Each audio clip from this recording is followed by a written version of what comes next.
listening to Kingston Community Radio on WGHQ Kingston. On your radio at 920 AM and 92.5 FM, and also online at mykcr.org. Hi, I'm Kelsey Grammer. Wounded Warrior Project supports injured veterans by connecting them with fellow warriors, by serving them through mental health and wellness programs, and by empowering them to live on their own terms. No one should face a battle alone. Join us at woundedwarriorproject.org. We all come together and stand together to serve our veterans. We invest in the latest technology. We take the time to train the next generation of doctors and nurses. We work together to make sure we heal their bodies and their minds. This is our mission. More than 300,000 of us working as one, together with families and loved ones. No matter where they live in this country, we'll be there. We stand strong, united. Stand with us in caring for our veterans. We are Lions. We bring hope where it's needed, support causes that matter, change lives, change communities, change the world. Visit lionsclubs.org to learn more. Introducing the YMCA. Sure, you know the Y for a swim or a game of hoops, but we're more than that. We're a cause. When you take a jump shot at the Y, someone else is getting job training. Practice yoga as a team practices her leadership skills. We give people of all ages, incomes, and backgrounds a chance to learn, grow, and thrive. So while you might think of the Y as the place for lifting weights, we're also about lifting entire communities. That's the Y. We're so much more. Visit ymca.net/more.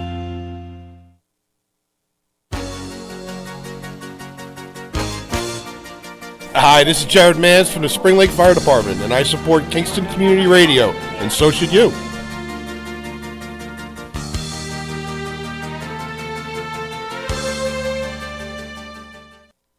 This portion of Kingston Community Radio is brought to you by Ulster Savings Bank. Visit their newest branch, conveniently located at the Ulster Commons Plaza in Lake Katrine. Experience the difference that local community banking offers with the convenience of another great location, easy access, plenty of parking, and a 24-hour ATM. Ulster Savings Bank, invested in community, invested in you. Member FDIC. Okay, good morning, Fred. And you want to introduce our special host today? I sure do. Good. Thanks, Lawrence. I'm Fred Costello, supervisor for the town of Saugerties, and my special co-host this morning is my daughter, Cameron Costello. Good morning, Cameron. Good morning. Thank you for coming in with us in this early morning. Thanks for having me. Yeah. She just lit up the room for us, Lawrence. That's right. And coming in... And she's a lot better looking than Greg, too. So. Hey, don't tell Greg that. He'll get mad at me. Yes, exactly. So coming in, though, she's, I'm coming here just thinking we want to be on time. Cam's like, look how pretty the sky is. And oh, yeah. We're driving in today, and we're lucky enough. I mean, we live right on the Hudson River. So, we see this beautiful golden pink sunrise, and it's like, wow. And the moon. The moon was nice, too, with last night. Too. Oh, yeah. Nice. And, I mean, I'm 19, so the last time I woke up before the sunrise, I can't even tell you when. So, to see that today was a very nice treat. Nice treat, right? Absolutely. Yeah, it was really pretty, though. And for folks that are just waking up, you can look out and catch a little bit. It's not quite as pink as it was. Yeah, it's still nice, though. Still pretty. Still pretty. Good wake-up call. And I think we have a nice day coming up. It was a little chilly this morning, but it's definitely going to be above freezing for a while. Oh, yeah. How nice was that little warm front we had the other day? Oh, it was great. I had the door open at work. Didn't even have to have the heat on. It was perfect, very right? nice. It feels a little bit like spring. Oh, I'm ready for it to come back. You know, I love to point out the robins. Oh, always. But I feel like this year they didn't even leave. Well, yeah, true. I mean, what did we see? You, me, and Mom, we were looking out every day. We saw all the birds we usually see. In the middle of winter. Like Christmas time. We're like, oh, wow, look at the cardinal. Look at the cardinal. Look at the blue jay. So pretty. Yeah, love it, though. Right? Yeah. Oh, yeah. We love it, and our dog Casey does not. No, She was pretty mad when they landed in the lawn. You know, you'd think after all this time, you, me, and Mom would have invested in some nice binoculars to look at them. But we still haven't. We just wait for Casey's signal. Yeah, and then we know to look. Yeah. It's kind of sad how our dog runs our life. Oh, she totally does. Totally does. We have a pretty full schedule. You and I are going to handle the first half hour. We got a couple of announcements we're going to share. And then we'll be joined by Save Kingston Police Chief Tinty at 7:30. Correct, Lawrence? Yep, and then you guys probably won't have to talk for about a half hour, 45 minutes, because he'll do all the talking. Yep. Which is good, because he has got a lot to talk about and a lot to say. And He does, and we're getting into maple syrup season. Yeah, we'll talk about some. We're heading into the maple syrup season. I don't know if it's actual season yet.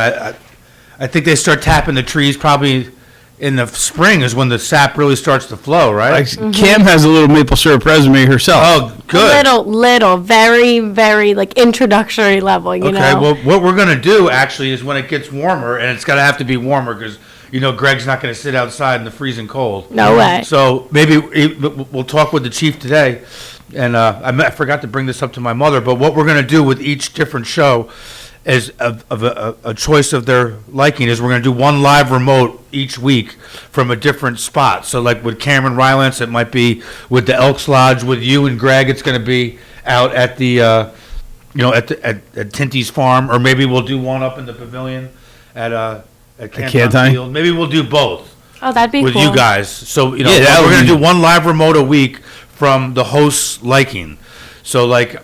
I know, like with Dan Gruner, he might want to do one down at Mariners. Okay. Like in the morning. Like with Cam, it'll be at the Elks, and we'll, let the listeners come by. We're only going to be on the air for 2 hours, but I have the capabilities now to go live remote from anywhere.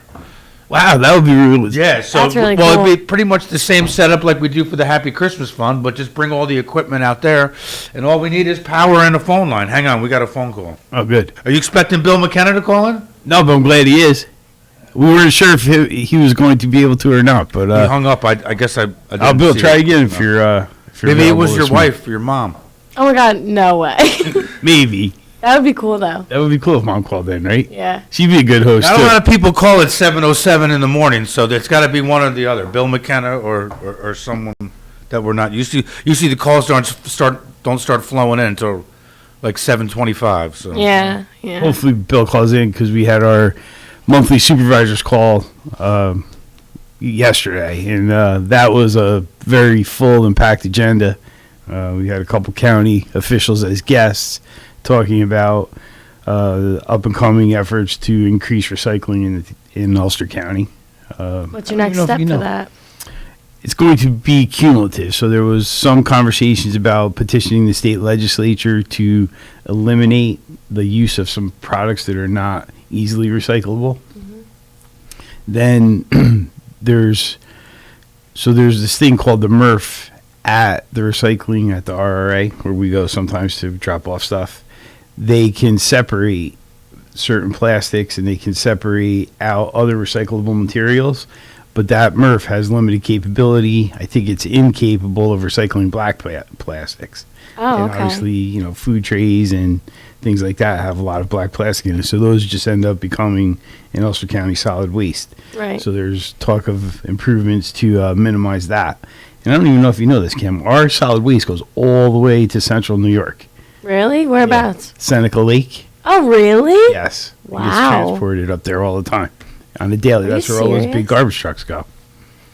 Huh. Well, thanks, Seneca, New York, for taking care of us. Yeah, I guess, yes. But, there's some inefficiencies associated with that, and it's very expensive. Yeah. And so the county and local officials are trying to think about creative ways to do better. One of the fears, especially for us as Saugerties residents, is that there would be an attempt to site a landfill in one of our towns. And before you were born, there was a effort to site a landfill on Winston Farm, believe it or not. No way. Yep. And the Winston Farm Alliance, that Yeah. the mural, Let Saugerties Grow Gracefully? Yep.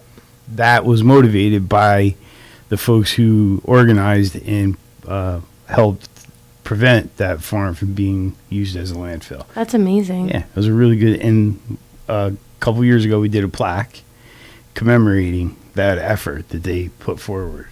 It's funny because, I'm an 02 baby for anyone who doesn't know, obviously. And, even just driving through Winston Farms just to see, how cool it is. I know, my parents, we always point out, my mom and dad are those are the same bridges that, we were at in 94. And it's, cool. How can you turn some legendary spot like that? Into a landfill. You got to do what you got to do eventually, but it's just sad. It would be sad to see a monument for Saugerties and for, upstate New York culture to go to something like that. Yeah, you're right on. And that was what the Winston Farm Alliance organized to point out. However, the Woodstock 94 concert happened during that fight. So no way. Yeah.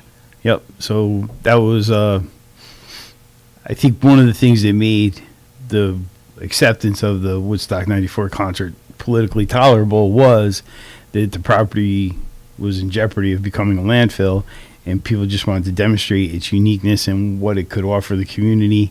And that was one of the things that motivated the town board back in 1994 to accept the concert on the site. So that's really something. It is really amazing.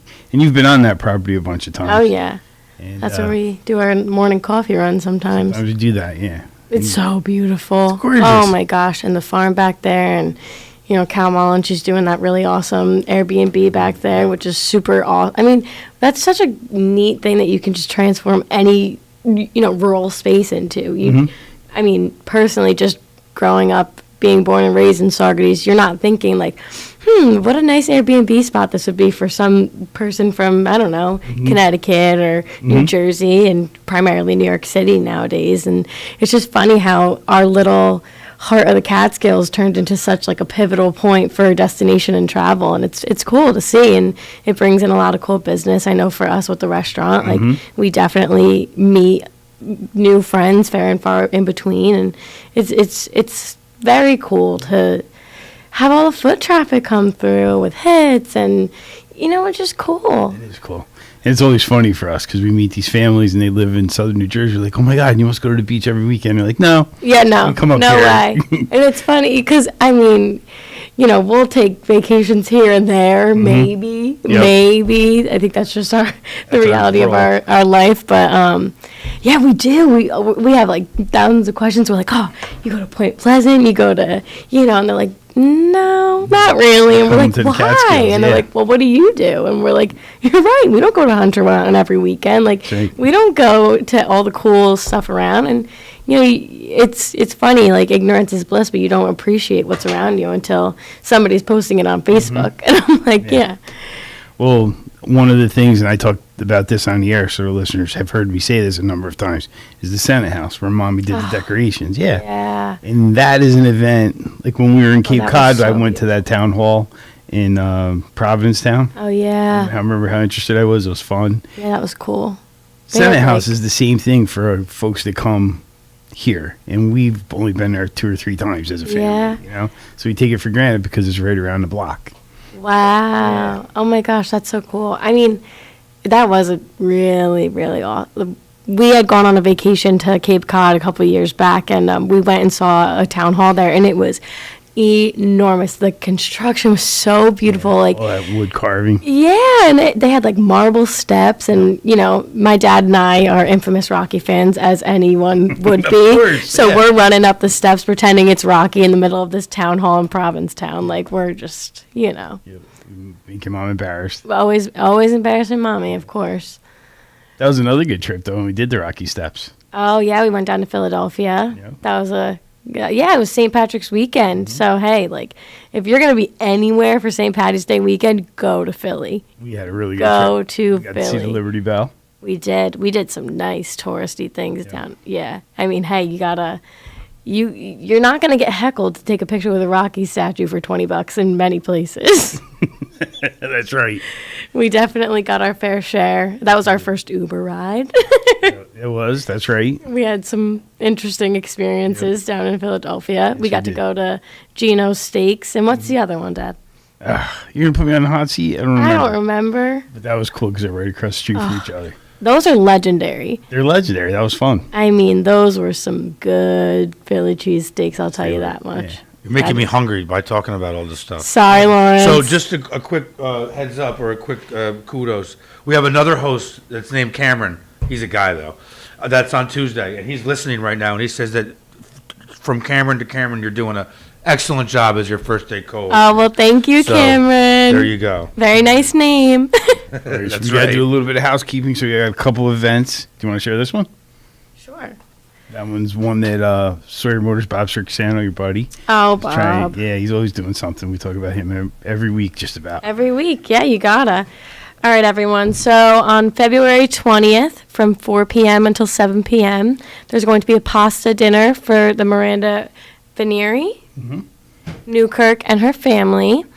It's going to be at the Saugerties Elk Lodge. If you need the address, it's 3434 Route 32 in North Saugerties, New York, obviously, 12477. It's going to have some ziti, meatballs, salad, and bread, only $12. You got to go pick it up. This is hosted by Bob Circusano, and this event is for Miranda and her family. She's a graduate of Saugerties High School, me as well. Class of 1998, Miranda married the love of her life, Gabriel, and has 3 incredible boys, Zachary, age 20, Jackson, age 9, and Jimmy, age 1. She worked at Columbia Memorial Hospital as a cardiopulmonary nurse in the respiratory department of the cardiac unit, but she hasn't been able to work the job that she loves for 2 years.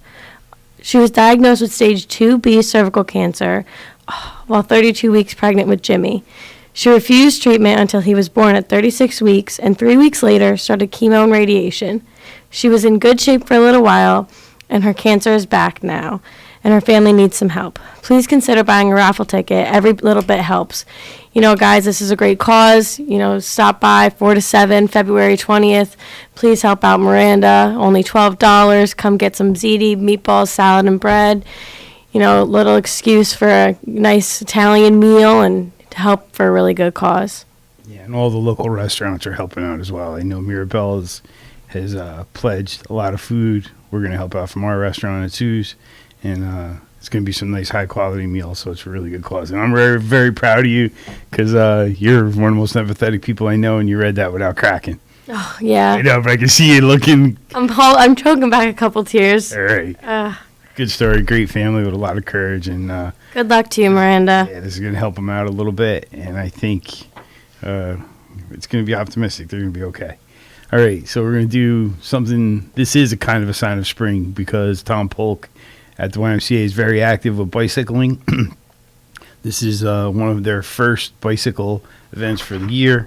They're going to teach you about navigating a bicycle in traffic, which is something we all take for granted, but especially in dense urban settings, it's important to understand the bicycle rules when you're interacting with cars and pedestrians, where the bike trails lead to, need advice on what kind of bike is right for you. Then sign up for our Smart Cycling class scheduled for April 1st and 2nd. Smart Cycling is the leading national bike education curriculum developed by the League of American Bicyclists and is taught by thousands of people across the country for over 40 years.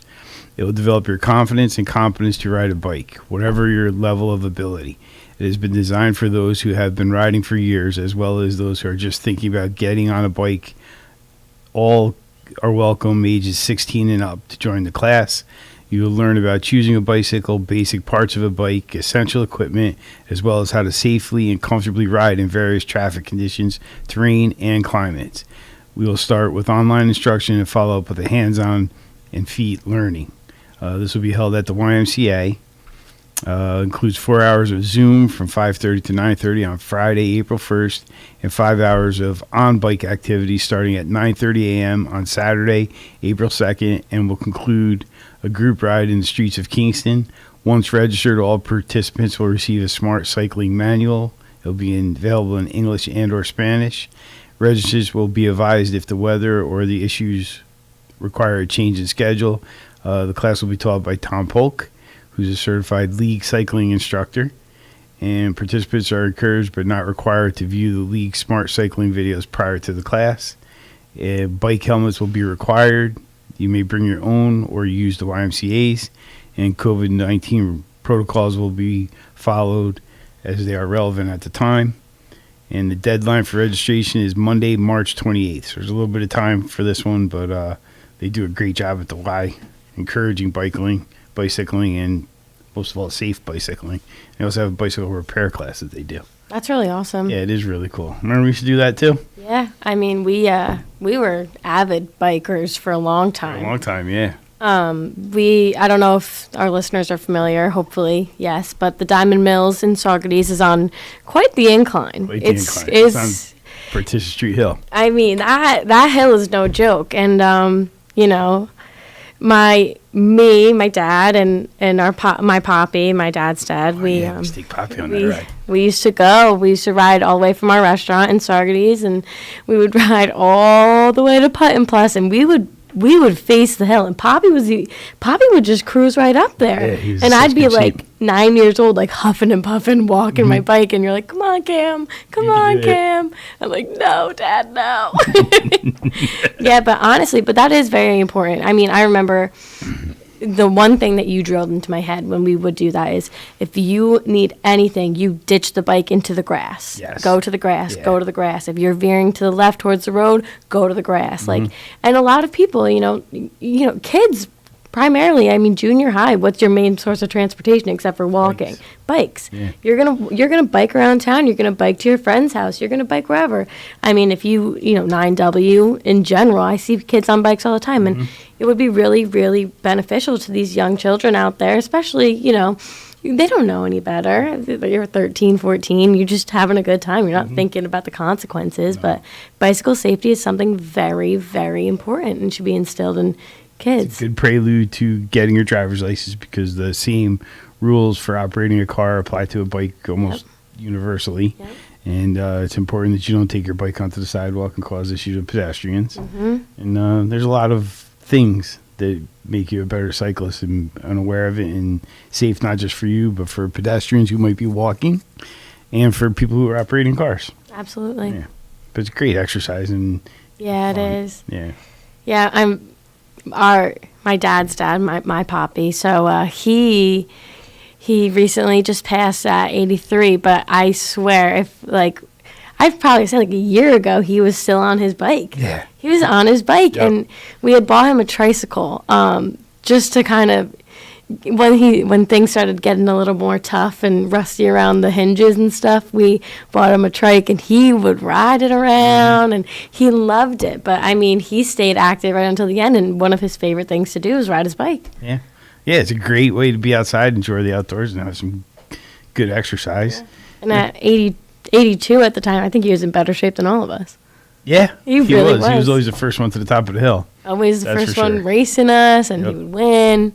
That is one thing, like, you got to say. He was single-handedly the best grandfather in the whole world. But I agree, but we might be biased, you and I. Oh, yeah, but he would never let us win.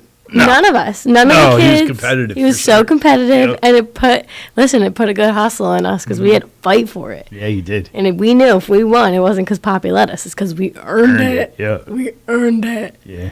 That's true. He was a believer. If you wanted to be the first one to cross the finish line, you had to compete to get there. He wasn't going to hold back. With anything, with bikes, with racing, with kayaking. Oh my gosh. Weather's starting to get better for that too. Oh yeah. I mean, for anybody listening out there, if you go check out, what's her name? Gail at New York. iPaddle New York. She does a great system. You can go out with your family for the day. You rent a couple kayaks. Even she has some canoes, right, and paddle boards. And you can go out. I mean, we typically go on the Esopus, but she runs it out of a couple different creeks, right? Oh, it's such a fun thing to do, just with your family for the day, a couple friends. You know, you don't need to have any skill. You just got to pop that life jacket on and paddle away. Yep, she'll give you some quick training so that you can go out there and have a good time and be successful, and make sure you have all the safety gear. And it's a great way to explore the Hudson Valley, obviously. Absolutely. And you don't need to own that equipment. She could just, set it up on the app. She'll make an appointment for you, and then off you go. She'll meet you at whatever location you choose to visit, and see you off, and make sure you have the equipment you need, and that you're going to have a nice day and be successful. Gail's the best. She is the best. I've never seen her not happy. She is always happy. She's just the best. Yeah, that's a. She was a good citizen too, because you remember a couple years ago when we were having a really hard time with all the milfoil. Yeah. Oh yeah. Gail and the water chestnuts. Yep. And now we've worked with Mayor Murphy and the village government to harvest a lot of that out, and that certainly restored the creek to a place where people can enjoy it, and hopefully the long-term impact of removing those invasive species on a regular basis gives the native plants a chance to restore themselves in the habitat. That milfoil in the water chestnut got so dense that the native plants didn't grow anymore, and now it's having a long-term impact on the native fish, because that's where they laid their eggs and found food, and where the young ones would grow. And those invasive plants were competing with them for that habitat and forcing them out. So hopefully this harvesting program is going to be successful, not just in restoring the creek for human use, but it'll have a positive impact on the native species that have lived there for a long time. Yeah, absolutely. That's definitely something to look forward to this spring. But, while we're still in winter, yesterday we went across the Red Bridge and somebody was sweeping off the snow on the Esopus to make a little ice rink and a hockey rink. That was pretty awesome. That was pretty cool. Somebody worked really hard to do that. Really hard. We passed it in the car on the way there, but I didn't know what they were doing. And then all of a sudden it's on, what was it on? Saugerties Village Facebook. Yeah, Saugerties Village Facebook. Listen, that is an admirable, just voluntarily. I mean, what the heck? That's so cool. That's a lot of work. That's a lot of work. I don't know the individual that did it, but I saw some people out there enjoying it, and they're certainly grateful, and it's fun to see. Oh, yeah. That is so awesome.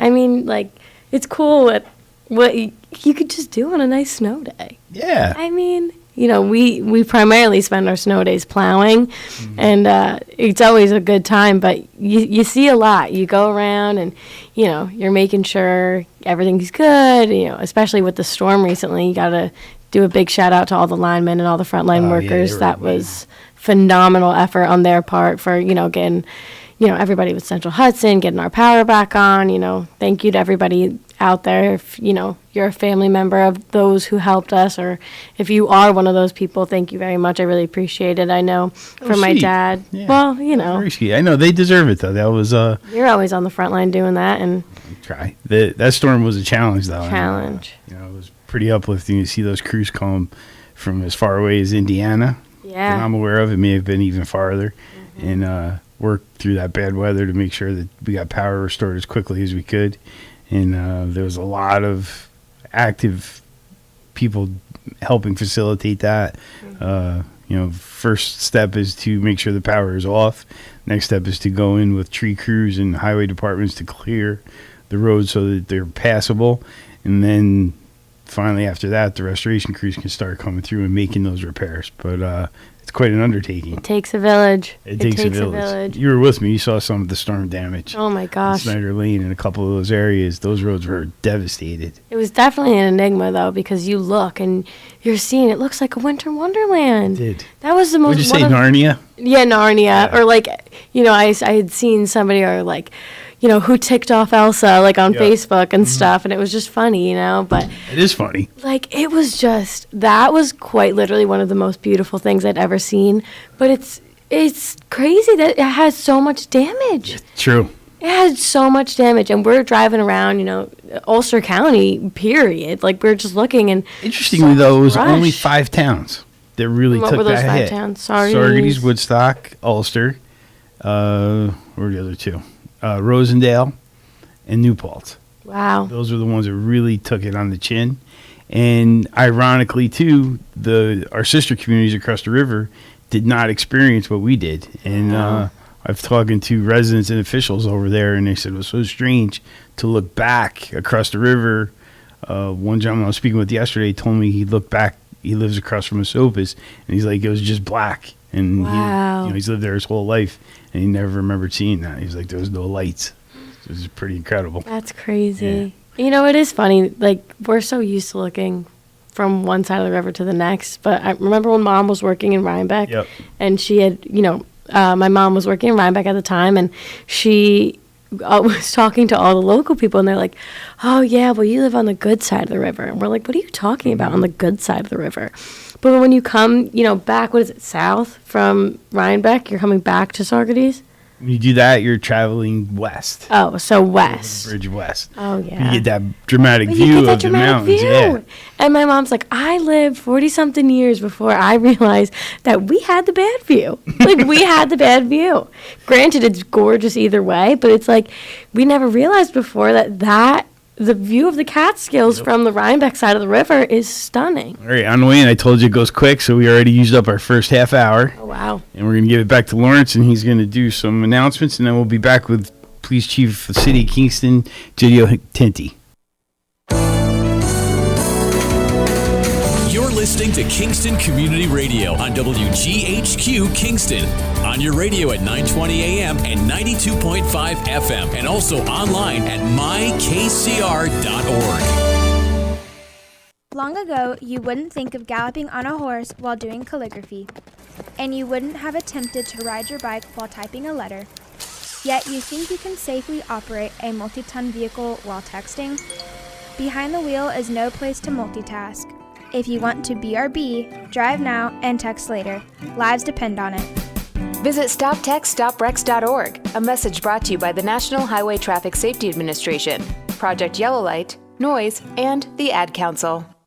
At St. Jude Children's Research Hospital, we're fighting against childhood cancer every day. At the heart of this battle are our donors.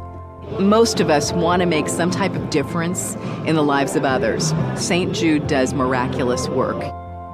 The fact that no one has to pay, it's a place where everyone is treated as an equal. Everybody is welcome here, and it doesn't matter your religion or what part of the world you're from. All that is taken away. It just gives you some hope. It's just a nice feeling to put your energy into something that really does genuinely make a difference in a child's life. There's just no greater gift. If we have the ability to help, then we have a responsibility to help. Finding cures, saving children. St. Jude Children's Research Hospital. Find out how you can help at stjude.org. Have you ever experienced a wish come true? For a child battling a critical illness, a wish come true can be a turning point. One song, one dance, one game, one adventure, one moment changes everything. Make-A-Wish needs your support to grant the wish of every eligible child. Visit wish.org now to help grant more life-changing wishes. Together, we can transform lives, one wish at a time.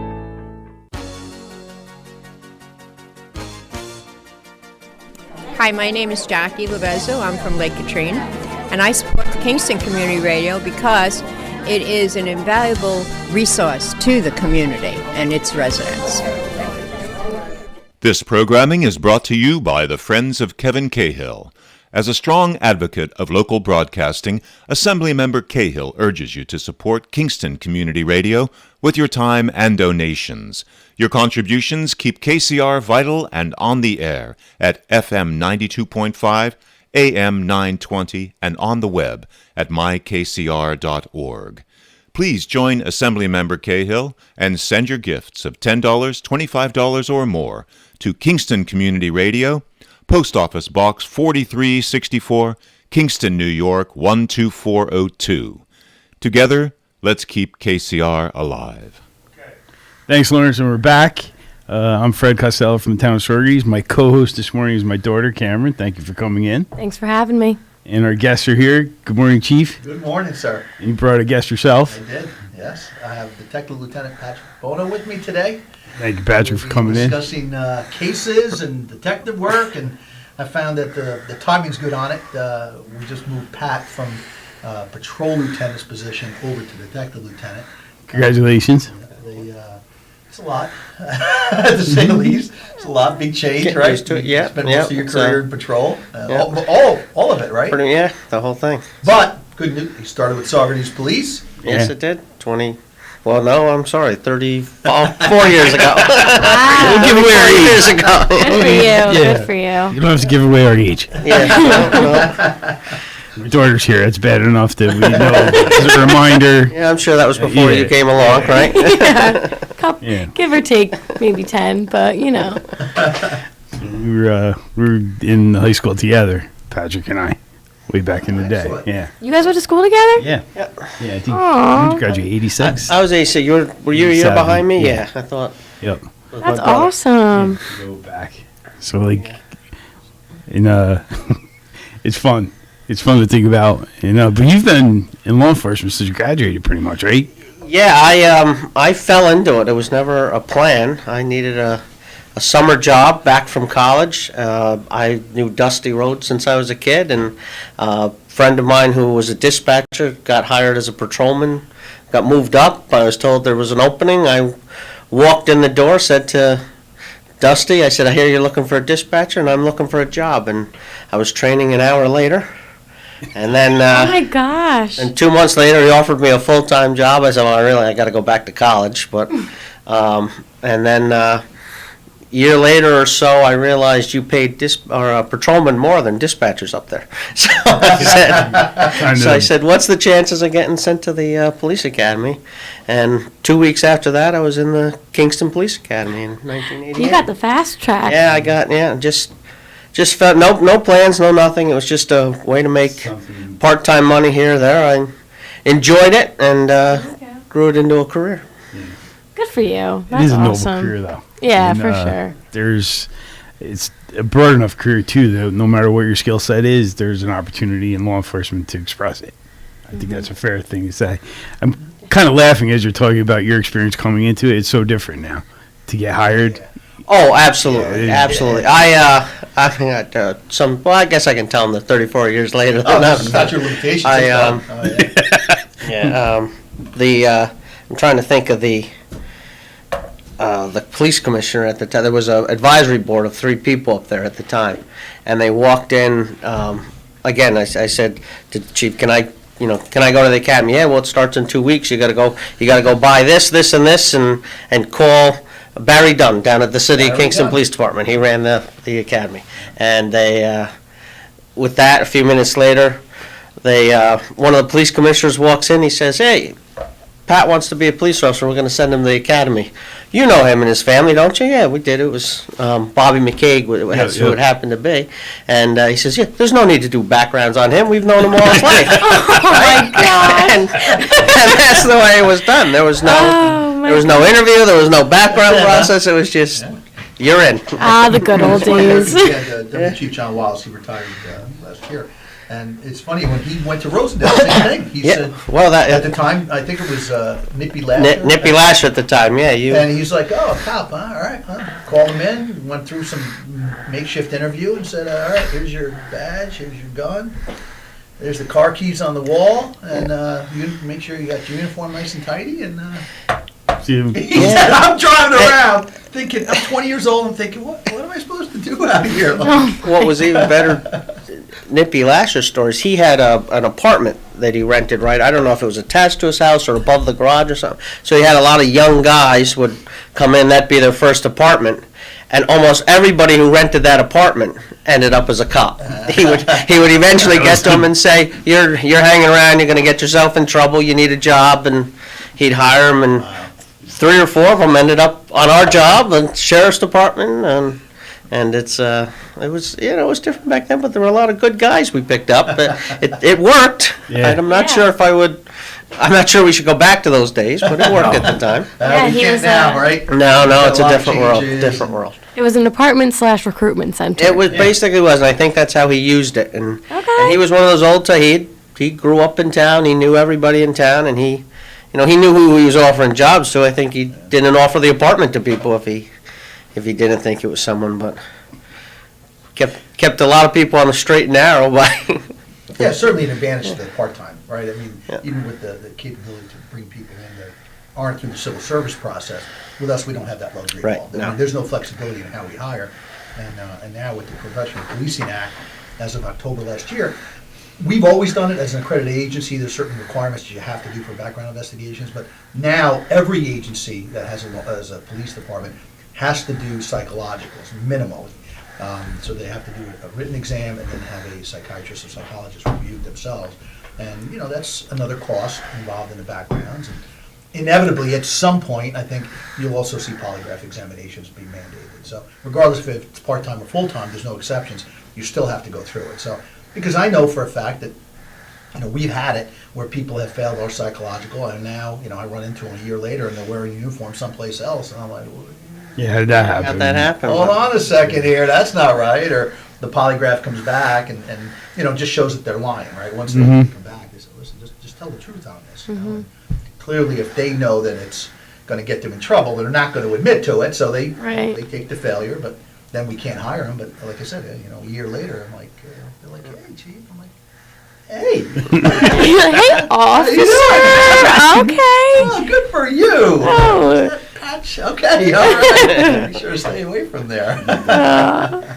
But yeah, and I think for the better, because there's such an investment in hiring a young officer to go out there and do that job, and the amount of liability that the municipality is going to carry and responsibility that's carried. You need to be as thorough as you can to make sure you get candidates that are going to be successful. It's just difficult even as their career progresses, face it, like tier 6, right, 25 year now? Yeah, 25. So over 25 years, and the potential for things to change in their life, right? Marriage, divorce, child, houses, cars, accidents, school, sports, whatever it might be, those things affect a person, right? So we recognize now in law enforcement that you have to have a great foundation in order to do that. And, considering that, most of the people that we deal with on a regular basis are in some sort of crisis. They've been involved in an accident, the domestic violence issues, homicide, whatever it might be, and the cops have to have a solid psychological foundation in order to deal with that. So, we recognize that, EAP, and I'll say this, when we came on, if we were exposed to something that was difficult, kind of rattled you, the old timers would slap you on the back and come on, let's go get a drink. Right? Yeah, That's how it was. Take you out after work, go hang out in the parking lot around the back of a pickup truck and solve your problems over a case of beer. We were both on the 4 to 12 shift when we started, and I remember it was really called the 4 to 4. Yeah, You'd leave at midnight, but you'd end up in a bar somewheres, or like you said, some parking lot and drinking beer in the back, just kind of thinking, oh man, that was kind of rough. You think that's rough? Let me tell you, kid. The other day when I was, I'm like, oh man, I don't know if this is the right job for me. Not the best approach to it, but I remember not wanting to go on to 4 to 12 because I said I don't think I can take the hours. I needed to get up in the morning. And even to this day, I'll say, from an administrative point of view, that is a difficult shift. It's a difficult shift, one, for the men and women that work it, because it's weird hours, right? You're not home for dinner, you're missing the kids' games, and you're not there when they come home from school. It's difficult. It's taxing on families, and some people make it work. Well, obviously you have to. For us it's seniority based, and you may land on that shift whether or not you want it, right? So you have to make it work. But it is interesting to see how that shift, short of the huge influx of new hires that we've had over the last year, are the 5 to 10 year cops, right? So they're well versed in police work. They're confident. They know how to do their job. They don't have to be or want to be managed, because that's just. But it's interesting that their call volume is high. It's a different type of work. Kind of get it all though, because people are coming home. You're dealing with the traffic of the commute home. Oh yeah. It's just all the ingredients are there, and there's a lot of activity outside the home. And like he said, they tend to be cops that are at that point of their life where they're just 5 to 10 year cops. They're that age where they're late 20s, early 30s, where you're building their family, getting their first house, or building a house or buying a house. A lot of pressures on you. You remember when the family first came along. My buddy, he's a cop over in Catskill right now, and he's doing really well. He's young, but he's bouncing around, like checking out his options, for longevity in different departments and stuff. And he had gone and interviewed a couple. I mean, he's happy as could be in Catskill. He's just searching, but he's like, yeah, I got a good thing going here, and everybody keeps offering me, 4 to 4, like they say. And he's like, yeah, but I hear it's the divorce line. Like that's what they keep calling it. He's like, yeah, well, we got the divorce line shift for you. And he's like, I'm all right. I think I'm okay. But it is. I mean, it's definitely a struggle. How you're ripped away from your family and the people, even if you don't have a family yet, like your friends and your life at that point. But I mean, to protect and serve, you got to make some sacrifice. And Some agencies handle it by rotating shifts, so that you're not stuck, and I say stuck, but, by seniority, you're not, for our department, a lot of it's based on, obviously, contract, right? So the contract allows senior officers to choose what shift they want to work. Most of them, the senior officers, most of them choose the day shift if they're able to get to. But realistically, that could take 12 to 18 years. I was 17 years before I got a bid. Are you serious? 17 years. Really? Yes. Wow. 17 years. So before his I got a choices bid. were 4 to 12 or 12 to 8 midnights, So then that's, once you're on it, right? You can't, that's it. So other places have contractually agreed to, rotating shifts, right? 1 week on days, 1 week on 4 to 12. So you can kind of mix it up and kind of plan your schedule. And but with us in Kingston, it's you're there, you're stuck, And if you're a junior officer, I mean, we just hired.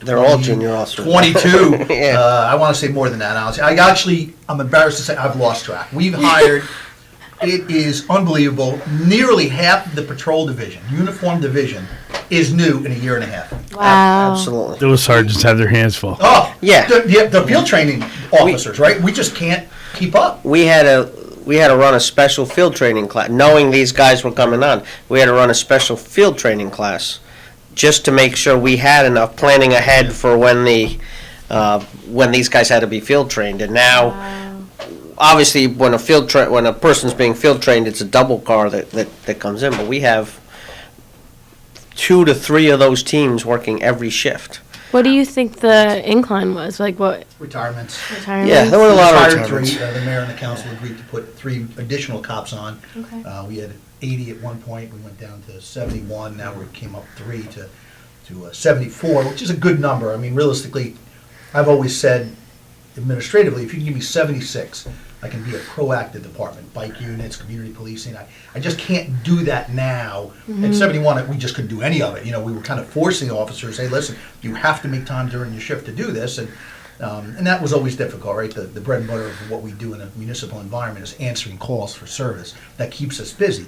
And part of it is there's some supervisors down there that feel, if my officer is out there walking in the park, that's one less officer I have available, not necessarily need, but available when it hits the fan. I gotta bring everybody in, So it's difficult. We're hoping to at least do, if we have 6 officers working the shift, 4 of them will be responsible for answering calls. The other 2 can be proactive, and it's just difficult.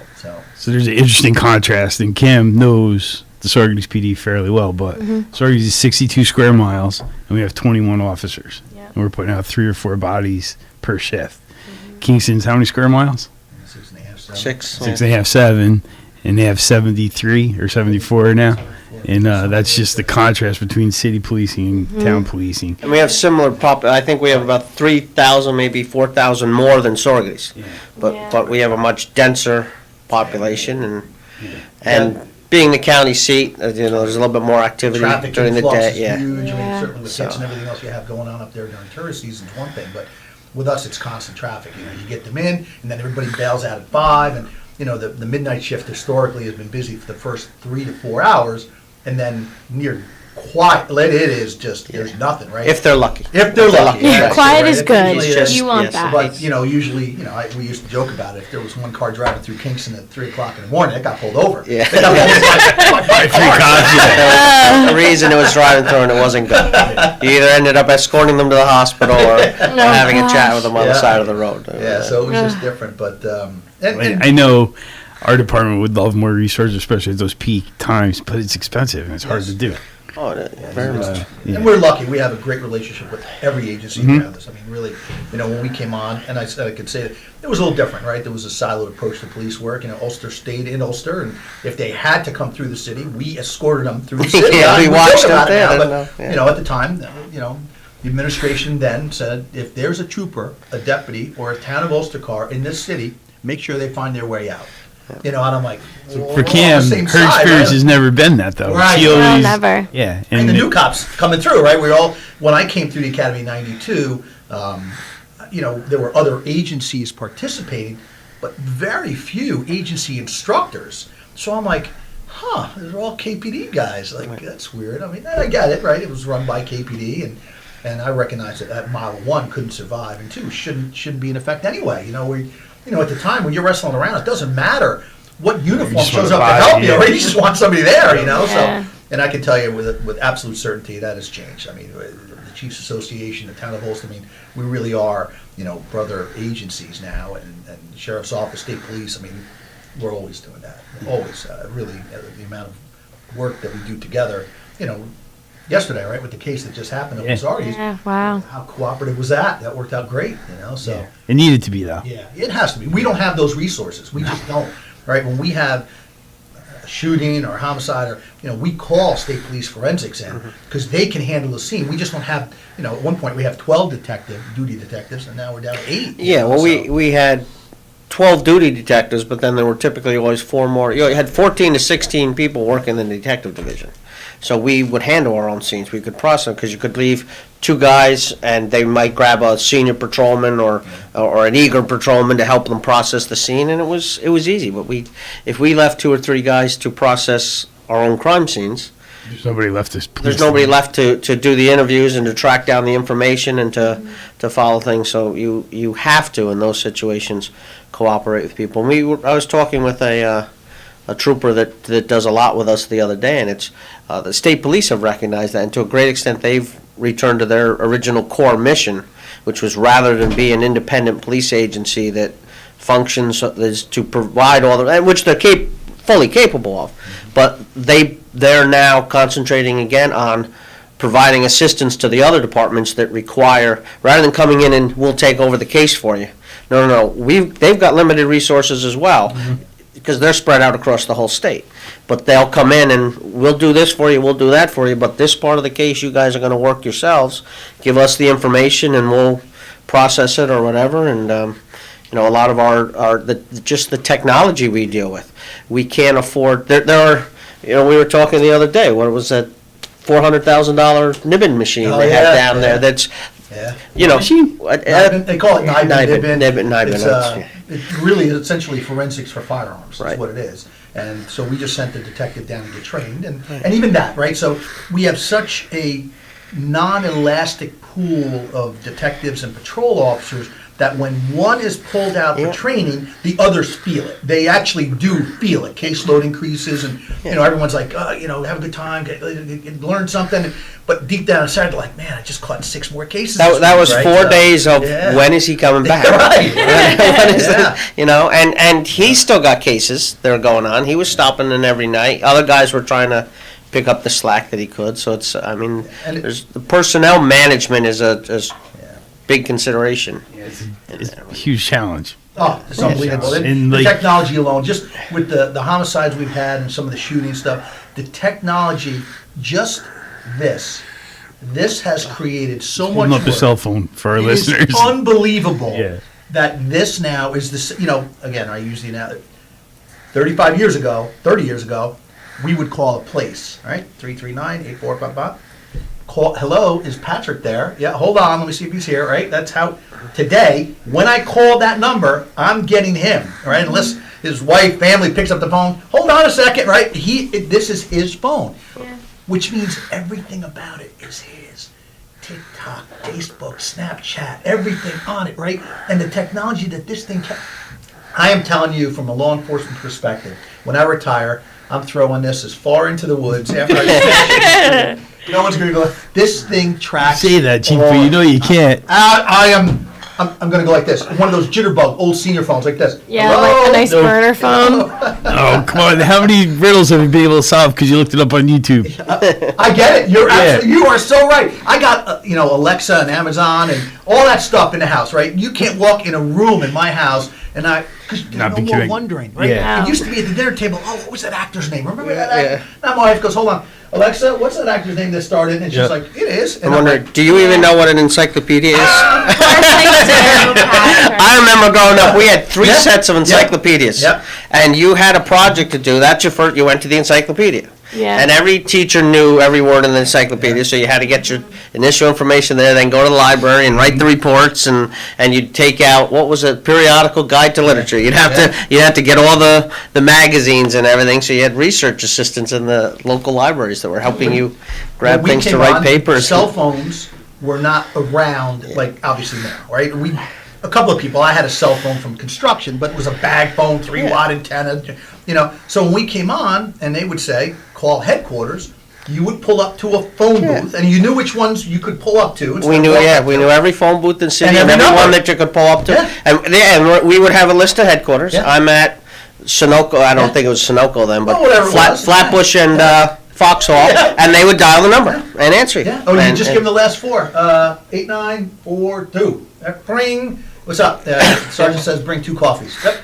Gotcha. Like that, because they wouldn't put it over the air. And the old guys at the time were telling us what an improvement that was, because they had the old box phones. They used to be told, walk to the nearest police call box, and they'd have to walk to the box and open with which we were all issued call box keys when we came on. There were no call boxes. They're just trying to get rid of the call box keys. Look at this thing. Man, that's big and old. What do you do with this? So the old guys, there were still 2. They weren't operable, but there were 2 in the city.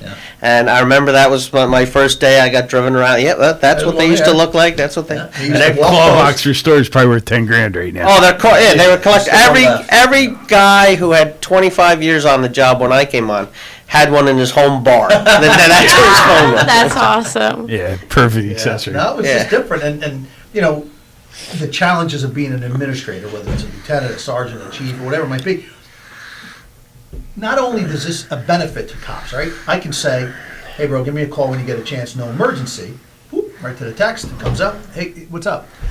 And a detriment to administration, right? It can help us, oh my God, 911, someone's getting beat up on the corner, right? Look how fast, right? The response time's cut down. You didn't have to find the phone or find the business or right there, right? And while you're calling, 10 other people are giving you video evidence. Yeah. Right? They're doing this. But we also have live stream, right? So now, before he calls me and says, hey, we're at the scene, we just got calls for shots fired, I'm like this, yeah, I see you guys showing up. Like, the neighborhood is already out there putting it on this. That's crazy. So I've got to I'm going to, I can't tell you how many times I've shot the mayor a text, hey, we're responding to you, I heard. How do you do with that? And everybody expects you to have all the details as soon as the video hits. What do we got? I'm on the. It takes hours. It takes hours to figure out what happened here. What's it look like? It doesn't. The one downtown that we had years ago. I'm like, man, there's a lot of blood. I'm like, jeez, okay. Well, what's it look like? Oh, this is It had nothing to do with a homicide. There was no forced entry. It was a guy who was mentally incapacitated and just fell down, cut himself, and freaked out in the house. Was on blood thinners or whatever it was. It just bled out. You're like, holy cow, what is going on here? And it was just awful to see it. Had nothing. It was just, you walk in, you're like, oh, gee, this looks suspicious. We're going to hold this thing down. I'm like, oh, do what you got to do. Call in whoever you got to call in. And then they realize it's not totally at benign. all. It wasn't a suicide. It was just an accident. So I just growing up, luckily I remember the old Yellow Pages age, but I also, she said the old Yellow Pages. Yeah, well, to me, that's ancient now, but, for me, I only grew up in the eye of technology, so, especially nowadays more than ever, with COVID, everyone has more time on their hands and quarantine and everything. Do you feel as if, this is, in a way, just an observatory question, you're almost playing catch up to the media when you are on your call? Because I know, personally for me, like you're saying, like if I hear about, something in New York City, okay, there was a breaking and entering on 5th Avenue. I'd be like, oh my gosh, really? And I pull up my cell phone and open up Instagram, same thing, Instagram Live, Facebook Live, whatever you could see. And I'm like, wow, this is happening. And no patrol is there yet. It's completely in the eye of the citizen, the pedestrian. And, it's definitely, it aids you guys in the research that you have to do later on because you do have a pivotal eye, like firsthand point of view into the crime scene itself. But often I wonder that, does that help you or hurt you in the eye of your job? So the technology helps us, certainly. It's a huge plus for us to have it. The problem is the amount of information you've got to sift through when you get a search warrant for a phone, a GPS unit in a car, an entertainment unit in a vehicle or in a house, or, it's not just the old phone records. Let's see who they've been calling. Now it's data, tons. I mean, they did one search warrant return on one single phone over the course of a few months on one of the investigations. It's literally 12 to 15,000 pages of data, and you're like, so now you have to have someone sit there and go, wait a minute, I saw that number. They look, oh yeah, that's the number. Who did they call? Oh, we got to get this phone now. Now you got to get a search warrant for that one.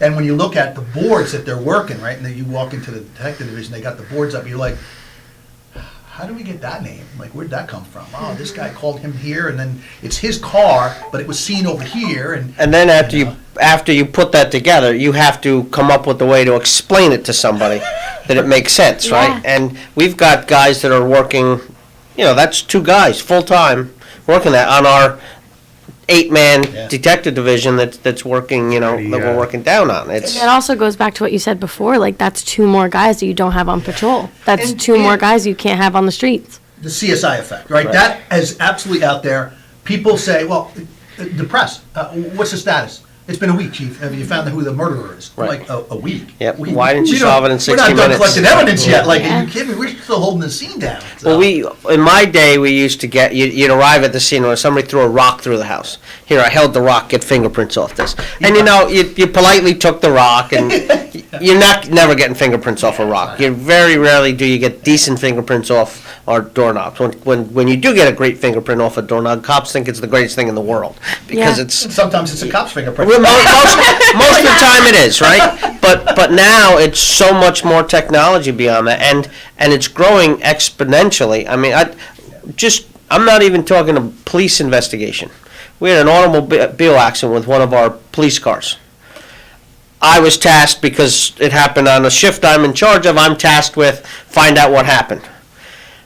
Well, it was subsequent to a criminal activity, so everybody was involved, but we had 6 police officers involved in that. Wow. Went over the course of about an hour and a half to 2 hours that we were on the scene dealing with everything. So I had to deal with the incident that led up to it, the arrest, everything. 6 officers, all had a body camera, all had a dash camera. There were other agencies there that I had to get theirs. I reviewed about 30 hours of video. On one report. On a car accident that there was never going to be a criminal arrest for. We just had to determine whether or not the guy had to be disciplined for the car accident or not. Wow. Essentially, how did it happen? All right, we're out of time for this half hour. We'll be back with Lieutenant Bono and Chief Tinty in a few minutes. You're listening to Kingston Community Radio on WGHQ Kingston. On your radio at 920 AM and 92.5 FM, and also online at mykcr.org. There was this one time I went snorkeling in the Caribbean when I was a kid. It really just blew my mind. We saw the most beautiful corals. I remember thinking they were waving at us as they moved with the ocean. And then there were all these amazing fish. I'll never forget it. It completely changed the way I look at the ocean. Most of us have a memory of being in nature we'll never forget. Let's protect the world's natural places so more memories can be made for generations to come. Visit worldwildlife.org. This is the story of Daniel, who was born 2 months early. His lungs weren't ready. His heart wasn't ready. His parents could only hope that one day he would leave the hospital healthy, and they would all live happily ever after. Daniel's is just one of the more than 500,000 stories of babies born prematurely last year. You can help the March of Dimes stop premature birth and bring more babies home healthy. Learn how at marchofdimes.com. Working together for stronger, healthier babies. Everyone is talking about healthcare these days. America spends twice that of other developed countries on our healthcare system, yet our health ranks near the bottom. How can we stop spending so much and getting so little? By shifting to a system that gives more patients access to strong primary care. Primary care can help make America healthy again. To learn more about the benefits of primary care, visit www.healthisprimary.org. This message is brought to you by America's Family Physicians. Question: what will you find on all over-the-counter or OTC medicine packages to help you choose the right drug and use it safely? The answer: the Drug Facts label. This label lists the medicine's active ingredients and purpose, how much to take, and warnings you should know before using it. Remember, even OTC medicines you buy without a prescription can cause side effects you don't want. So follow the information listed on the Drug Facts label. For more information, visit fda.gov/Drug Facts label. A message from the U.S. Food and Drug Administration. Hi, this is Winnie from the Rosendale Seniors, and I support Kingston Community Radio, and so should you.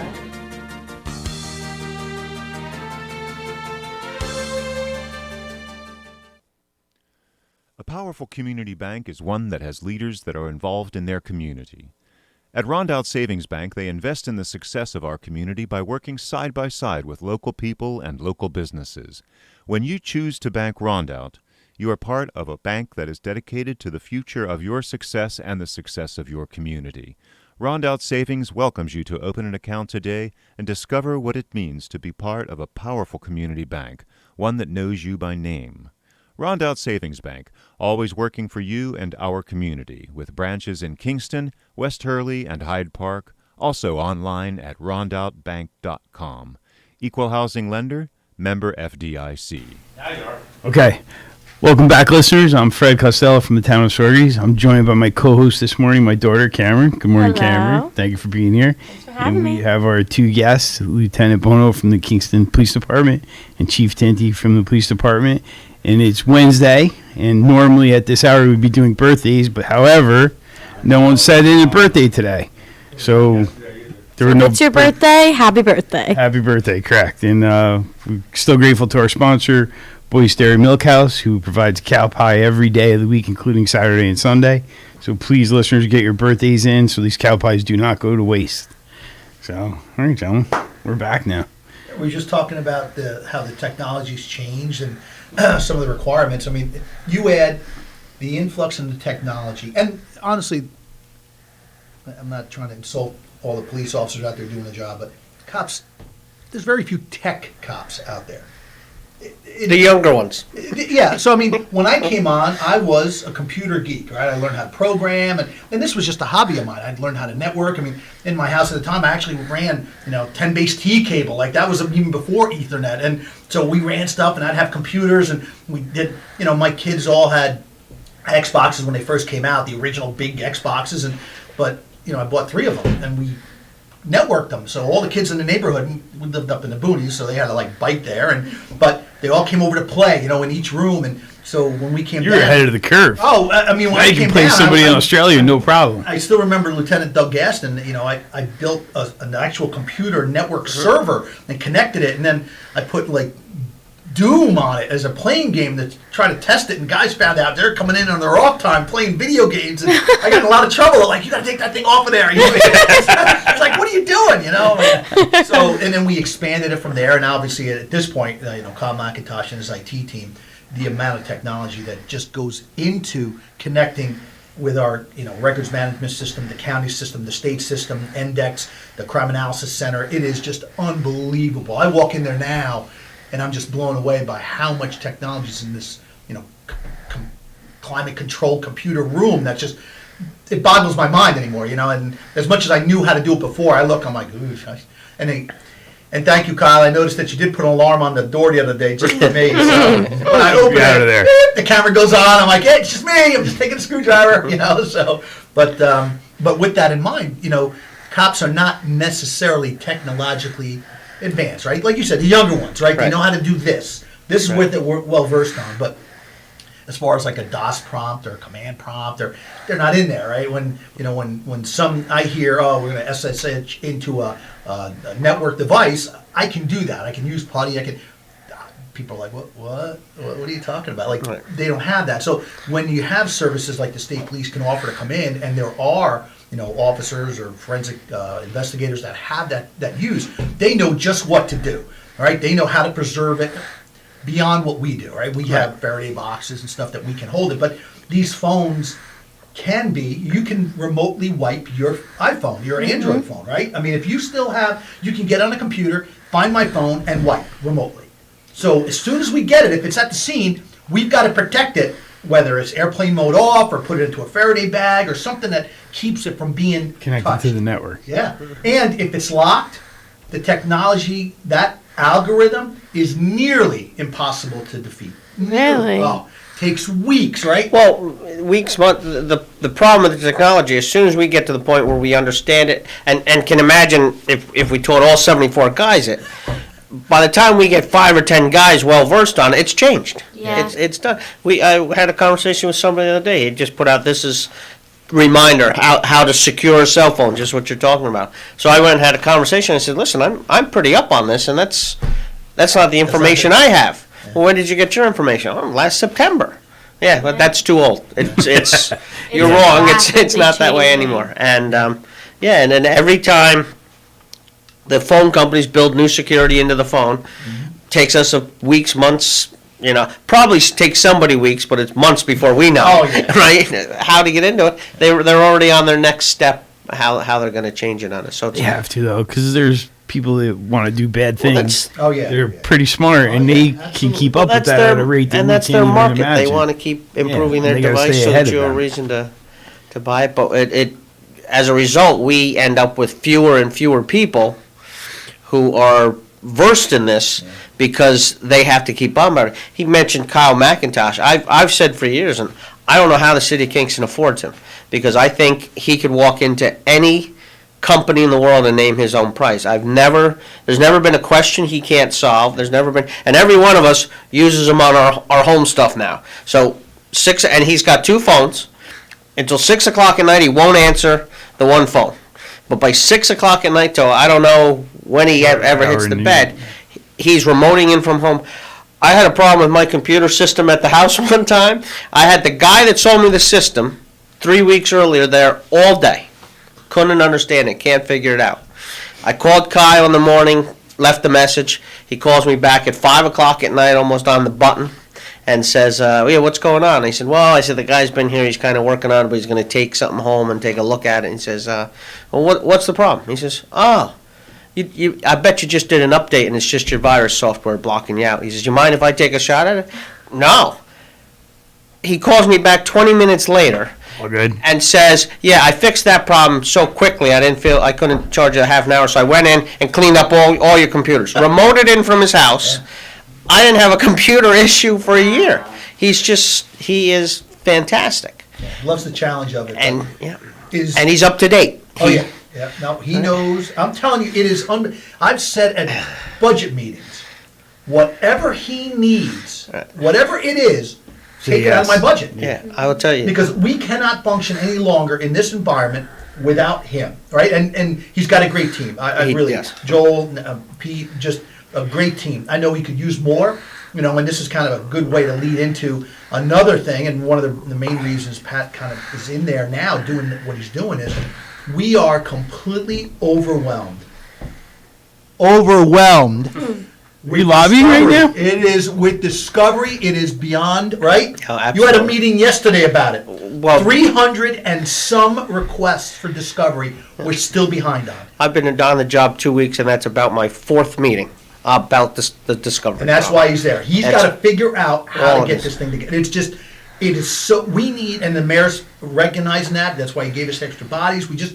We have completely been overwhelmed with the need to deliver information from these cases within that 15, 20-day period. And, even at the Ulster County level, the district attorney was able to convince the legislature to give him, $500,000 for personnel and equipment. And we've got some of that back, a little bit of it, a small amount, but it is unbelievable. Now, in addition, FOIL requests are coming in all the time. The city clerk, my wife, is just I try not to hate her too much every time she forwards it to me, but she's like, oh, here's another one. Yay, I need it back in 20 days. I'm like, holy cow, this is crazy. So if there's a way to automate it, which there really isn't, so we're looking for a mechanism now because, as the lieutenant mentions, we have body cam footage from 5 to 6 officers, plus a supervisor, usually on scenes that are volatile, criminal stuff.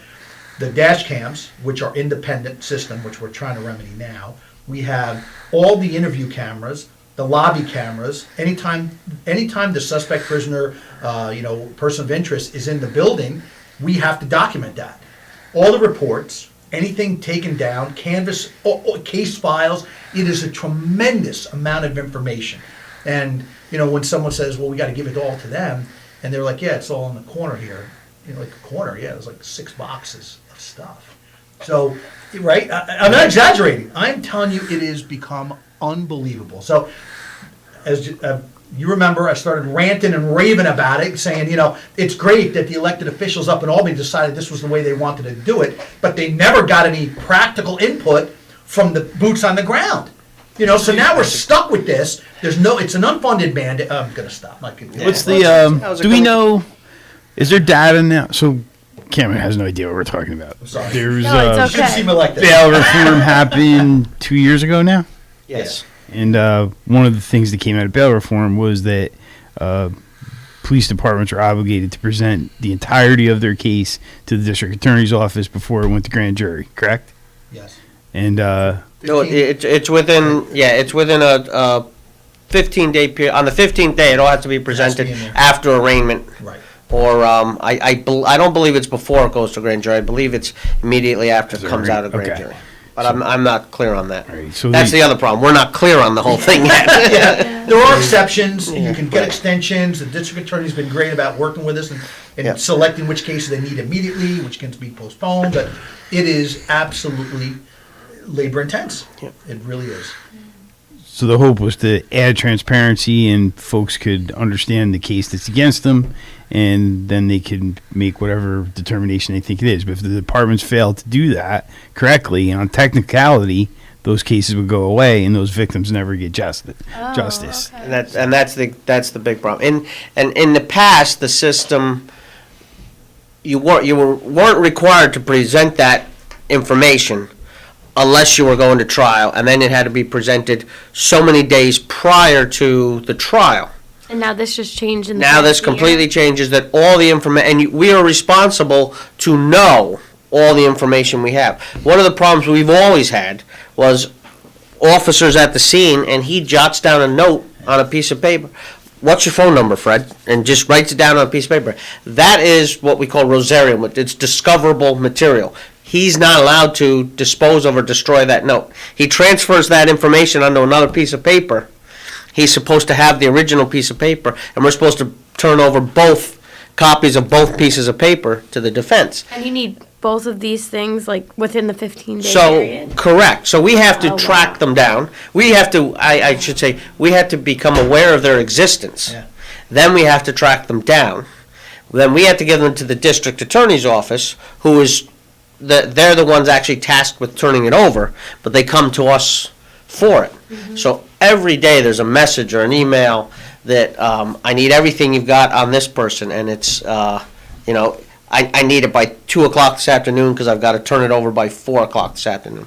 And it's overwhelming, and, then you're meeting with the technology. I had a 16-page report the district attorney needed the other day, and all we tried to do was put it in a PDF and email it to him. Do you think that email would go through? Not a chance. I mean, and we're back to now. Luckily, we're in Kingston, right? I've got it. I look out in the room. I got a detective sitting there. What you doing anything important? Everything he's doing is important. Yeah. So he just looks at me and says, "I need something up at the DA's office. Do I have to run it, or can you do it?" So he said, "No, I'll do it, boss." And he takes it from me and he drives it up to the district attorney's office and puts it in his hand. And you can't function like that and get anything done. And that's okay. Even that, as difficult as it is, we're trying to find ways to streamline it. Yep.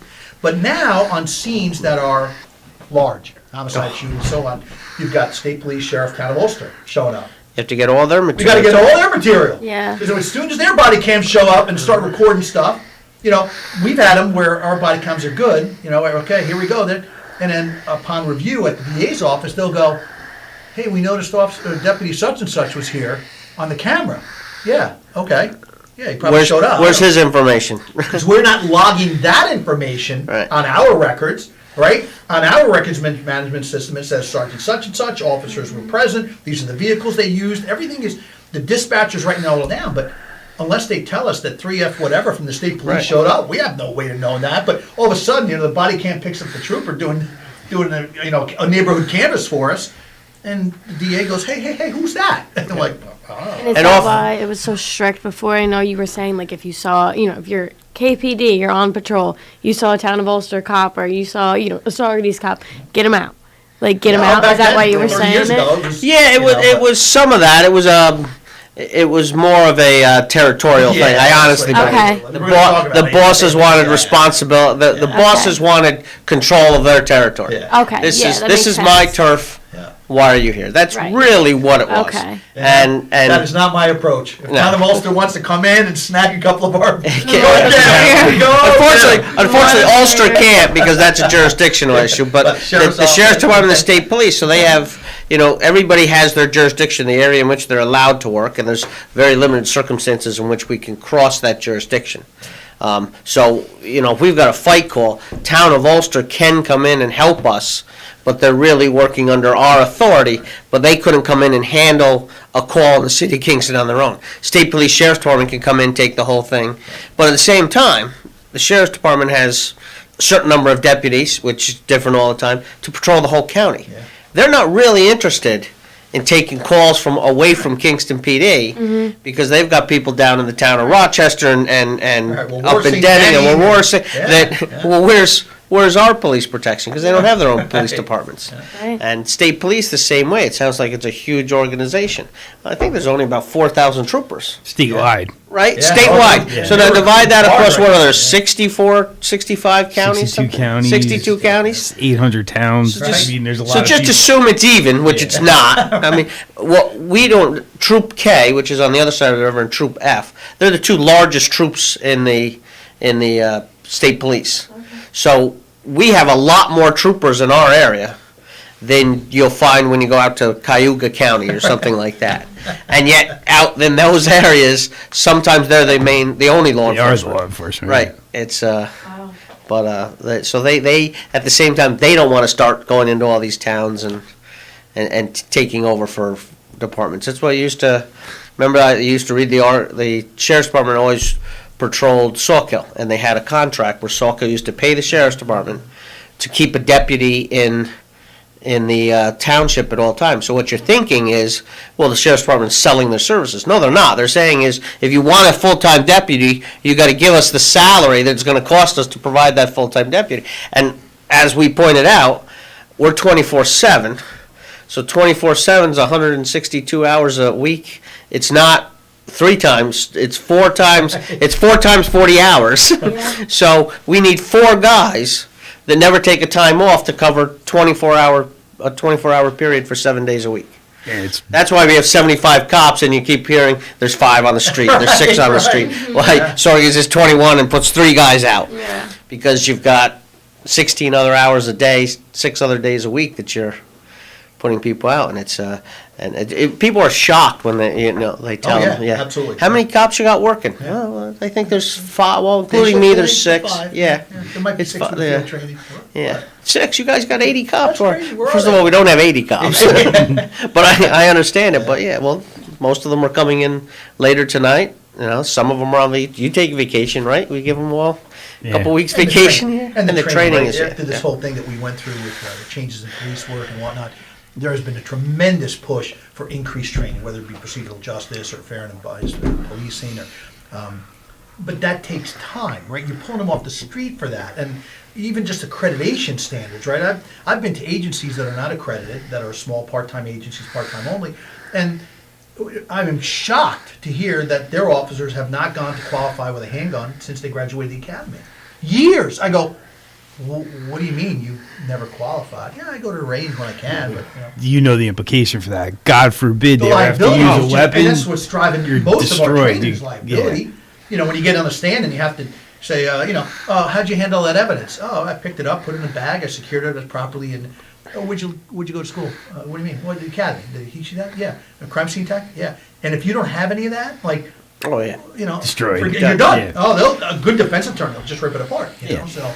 And that's what they're looking for, right? They're looking for the technicality part of it. So when it comes to computers, we just secure it, right? We have enough wherewithal to say, box that up, disconnect it, put this here, get all the parts and pieces, keyboard and stuff, and then hand it over to the state police and go, we need that hard drive checked. We know enough to find an expert rather than try to become that expert. And tools for years that was always, you recognize that, and for the purposes, the breathalyzer that to test how intoxicated, level of intoxication for a person.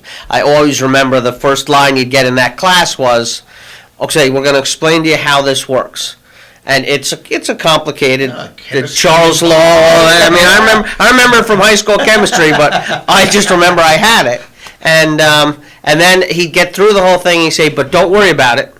If you're asked, you can say, yes, I was instructed with a basic understanding of how it works, but of how it operates, but I don't know, I don't remember that. And he would always say, you can always say, I know how to drive a car, but I don't know how an automobile works. So you take your car to the mechanic, and he keeps the engine running for you, but you know whether you're operating it properly. And that's what cops have relied on for years. Well, I can say, I don't know how this is actually functioning, but I know how to properly operate it. Well, we're really into a point now where you need more than that. Yeah. Because you need to know how the phone functions in order to pull things off. Yeah, it used to be that if you needed a gun test fired, you had to use a certified firearms instructor to do the mechanics and all the mechanisms, the fire and pin, the different models, and they would take the stand and people would ask and you'd answer everything.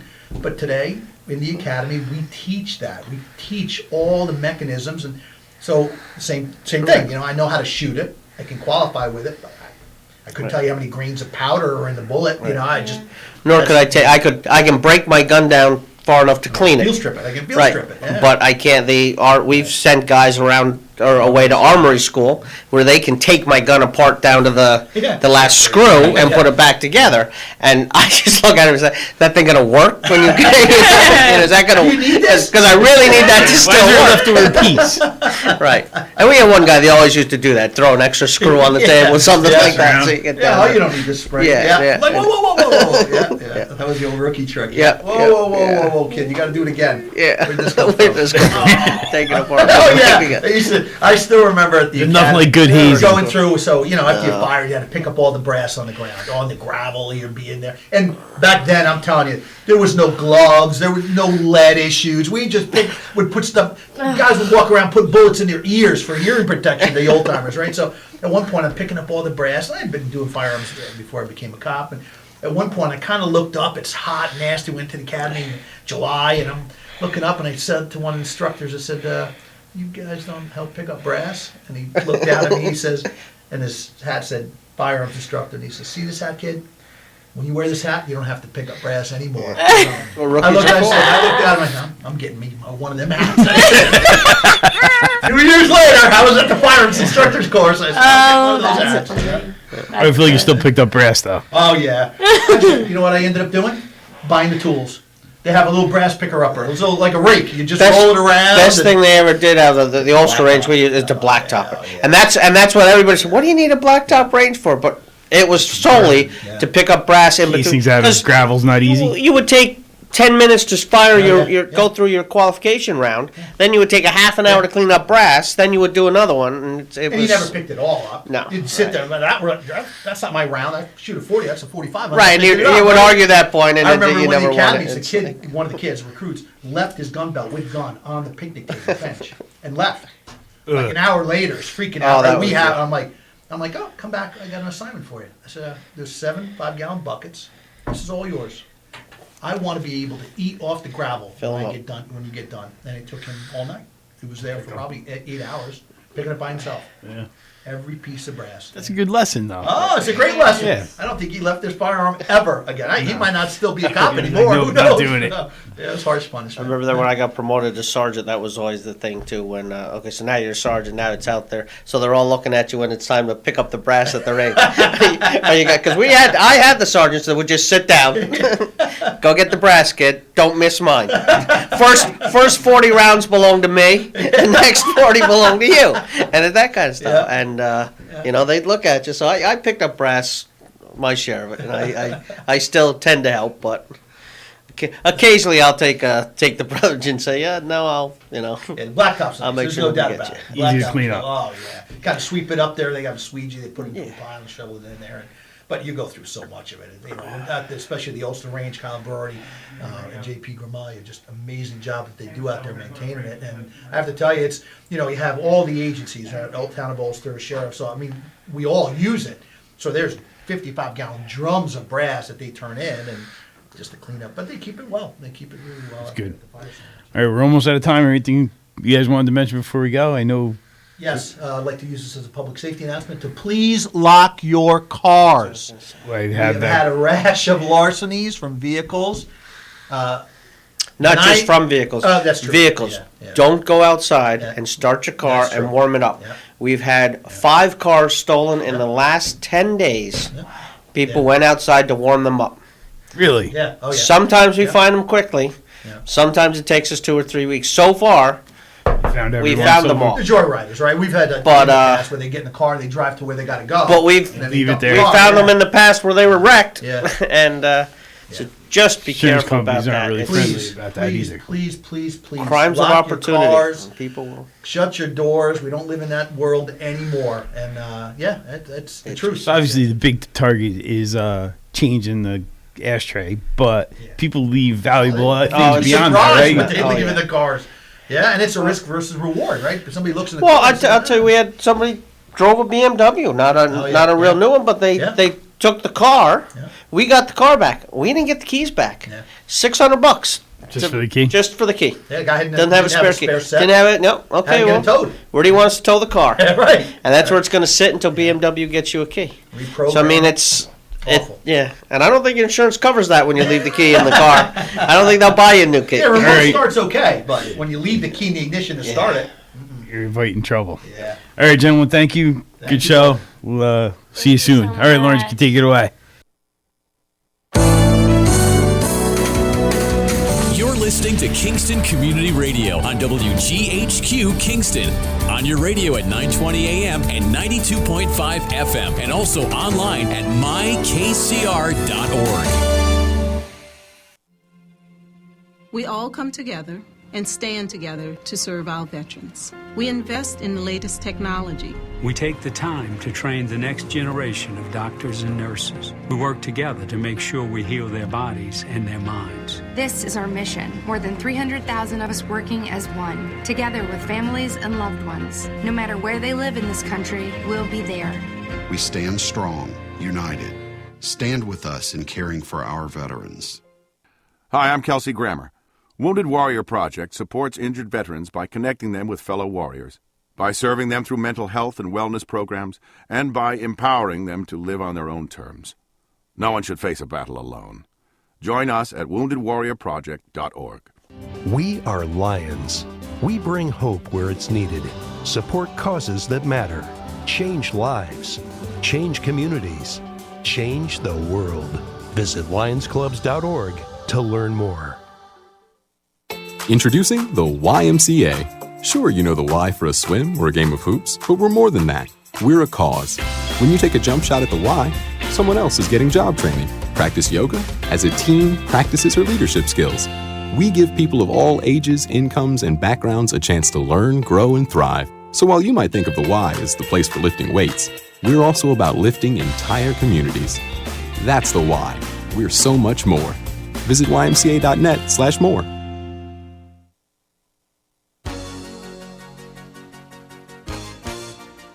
Hi, this is Jared Mans from the Spring Lake Fire Department, and I support Kingston Community Radio, and so should you.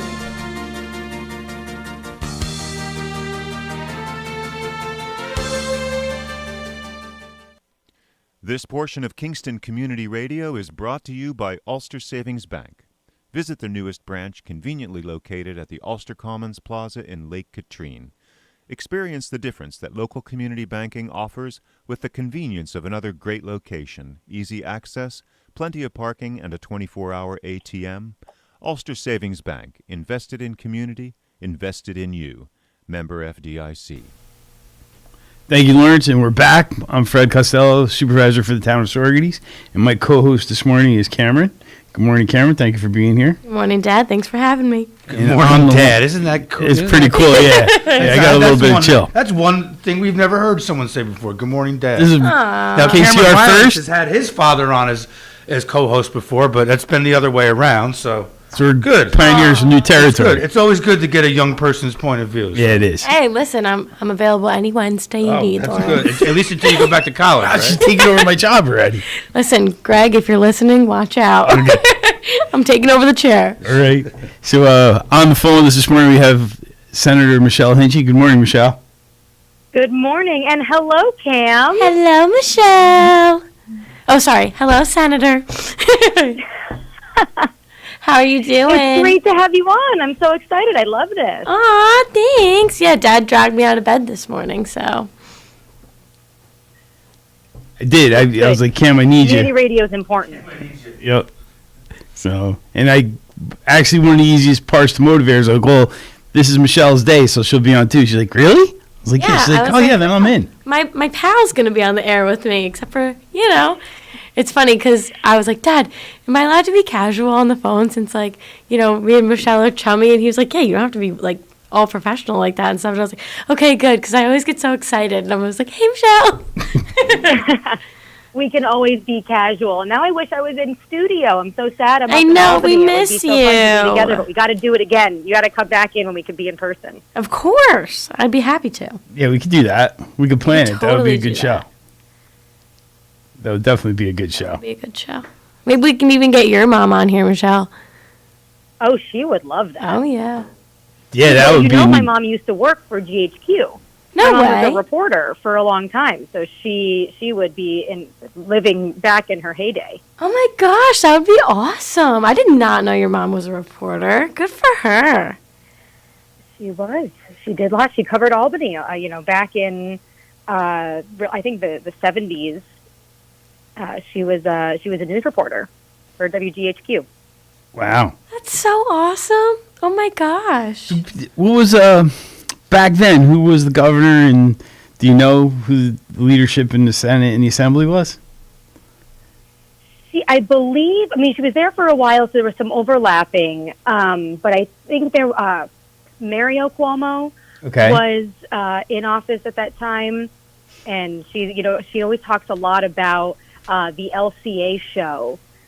All the reporters, and we haven't done anything like it. I think mostly because of the pandemic.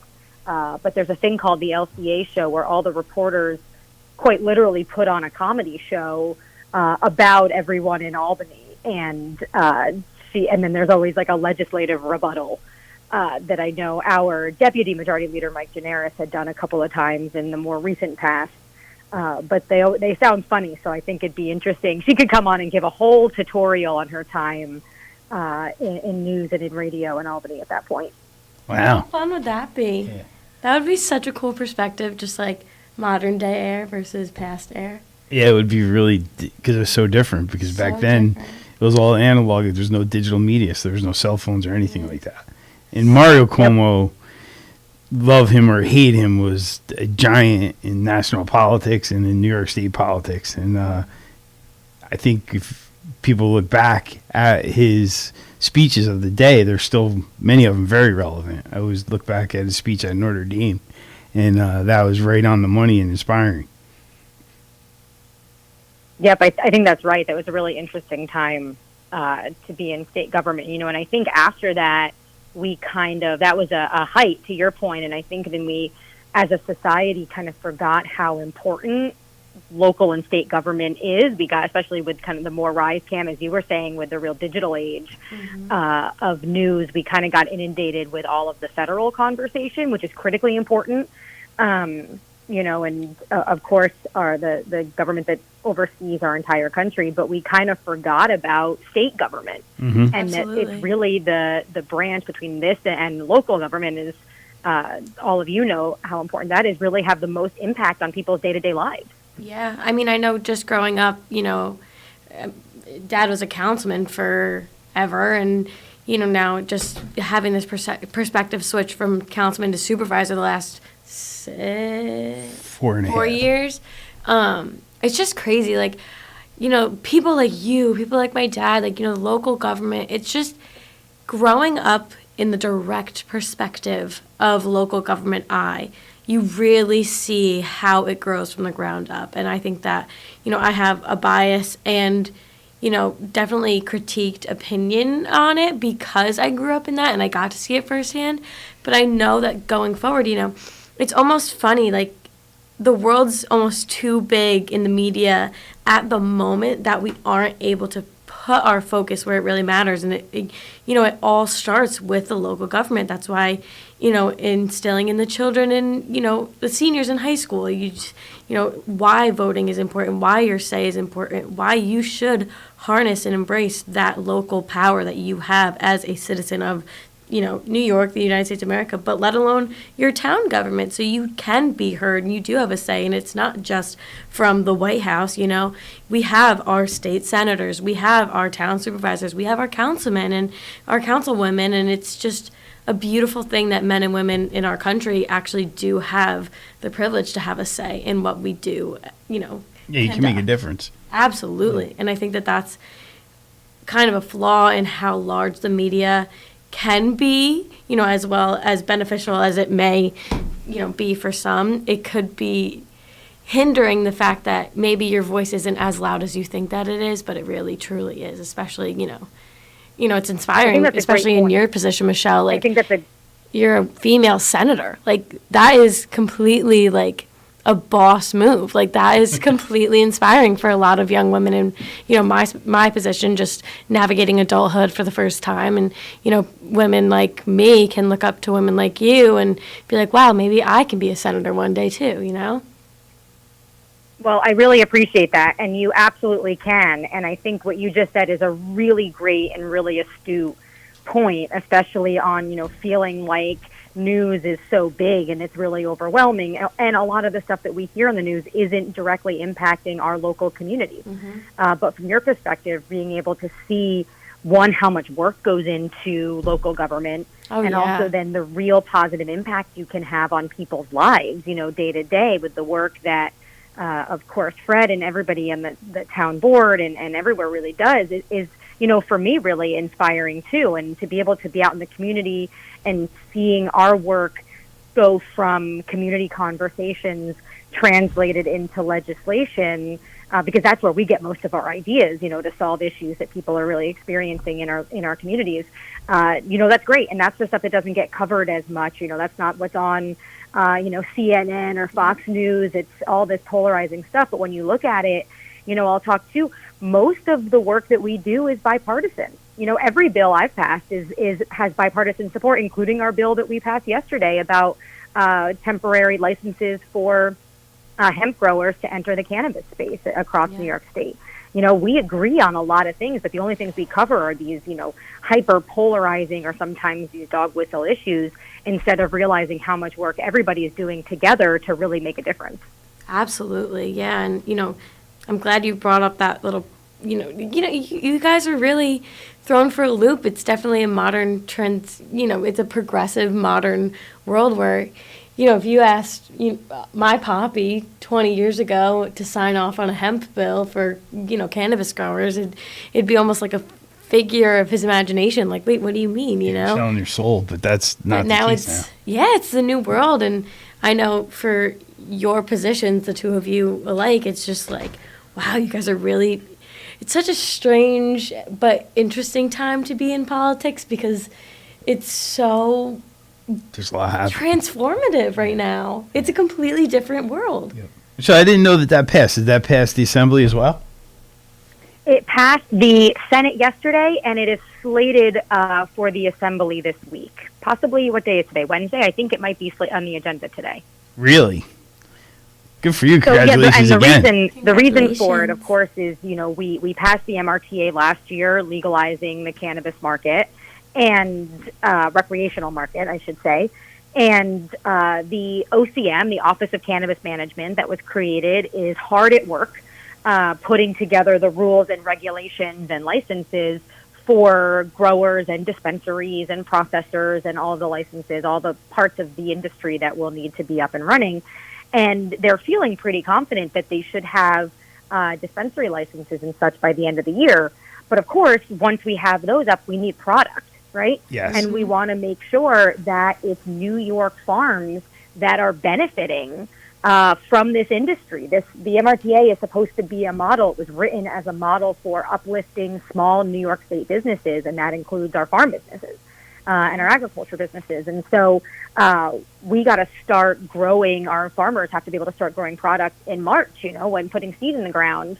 Because if they don't, then we'll have to be importing from places like California and Massachusetts and others, which is exactly what we don't want, right? We want, again, all our local farmers and all of the industry to be based here in New York.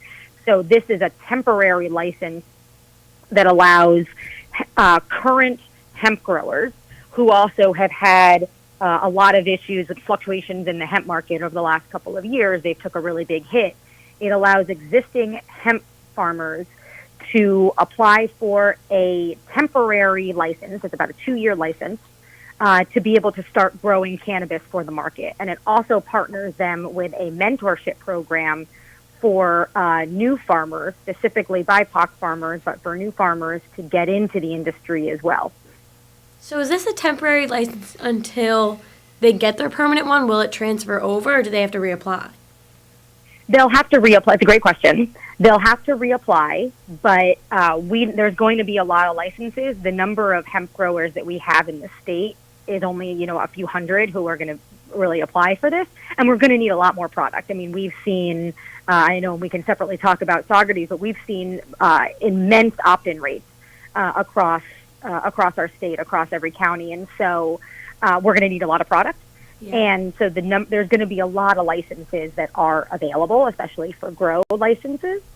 So they'll have to reapply. But if they are, adhering to all of the rules and regulations, which is how we wrote the bill, there's PLA agreements, there's environmental stipulations, and they'll work really closely with OCM. So theoretically, if they're doing everything right and kind of in line with what the rules and regs for the licenses are, we're hoping and we've been pushing to make sure that those people get longer term licenses too, but they will have to reapply just to make it open for everybody.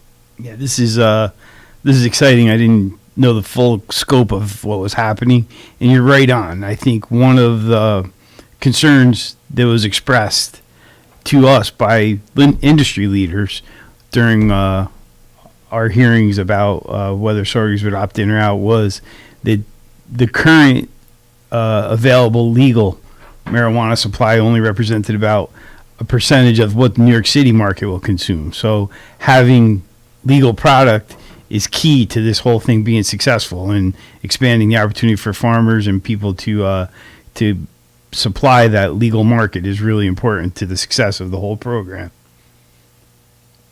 Yep. So we're excited about it. Majority Leader Crystal People-Stokes carries this bill in the Assembly. She also carried the MRTA in the Assembly and has been a real leader on this issue, making sure, we're really thoughtful, especially about the social equity components and kind of undoing some of the harm that was caused by the war on drugs.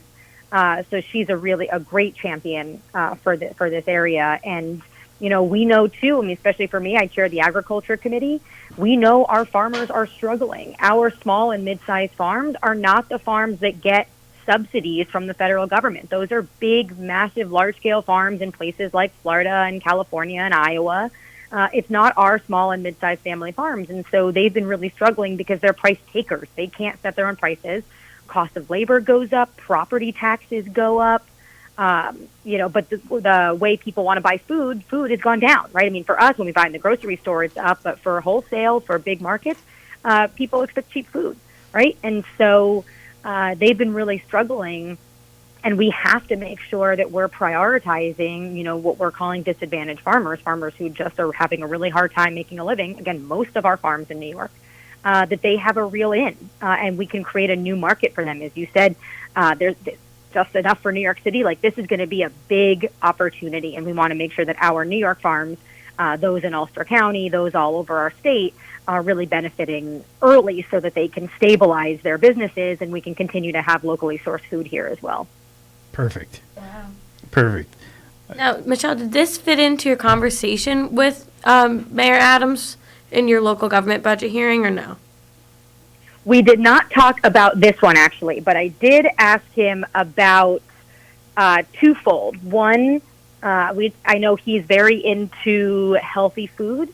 I asked him how we could work together to make sure that upstate farmers and good New York State food is getting into all of the agencies and the restaurants and different organizations in New York City, how we could better make those connections, because that's the market where we should be providing all of our goods from upstate farms. And I also asked him about the turbidity issues, that you all know all too well, that affect our river towns and DEP. A lot of people in New York City do not realize where their water comes from. Right. They have no idea. They take it for granted. They don't really think about it. We have to do a better job as elected officials who interface with our New York City colleagues. We have to do a better job of reminding them every day, hey, your water supply comes from our communities. Yeah. We are saving you about $10 billion in a filtration system. You all have to respect our communities and work as a partner with us, not just expect that we are going to provide this service for you forever and, with no help or support on our end. So he's a new administration. We raised that issue. We're planning to follow up. We're supposed to have a call with his team actually in the next couple of days. So that's going to be a big topic of conversation for us. And, hopefully we can invite him up to come as well so we can see firsthand what we do for New York City. Wow. So we got some really great news from the DEC this week, too. And it's worth sharing that with our listeners, that there's going to be an amended seeker study done specifically to assess the turbidity issues in the lower Esopus. So that's a first acknowledgement that this turbidity is a problem, and I think it's a first step into finding some meaningful solutions. Michelle, before I let you even respond to me, we do have a caller.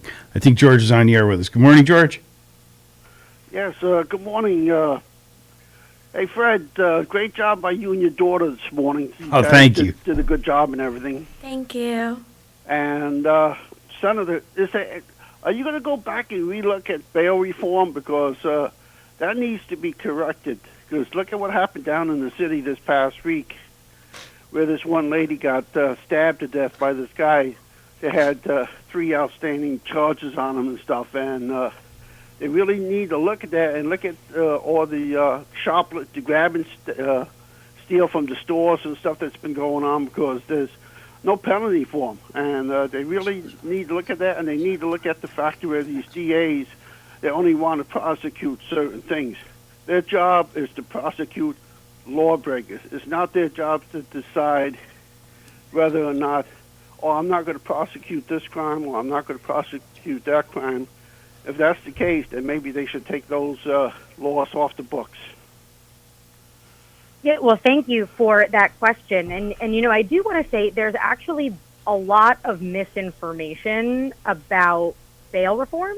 Of course, we are always open to have conversations. You may have seen the stories and the statements from our leader, Majority Leader Andrea Stewart-Cousins.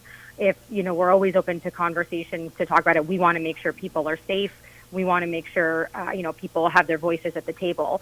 I don't know exactly, and I'll go look at it, I don't know exactly the crime that you're talking about with the stabbing, but I do know that a number of crimes out of New York City, specifically some of the gun violence crimes most recently that have been reported, were actually people who had paid bail.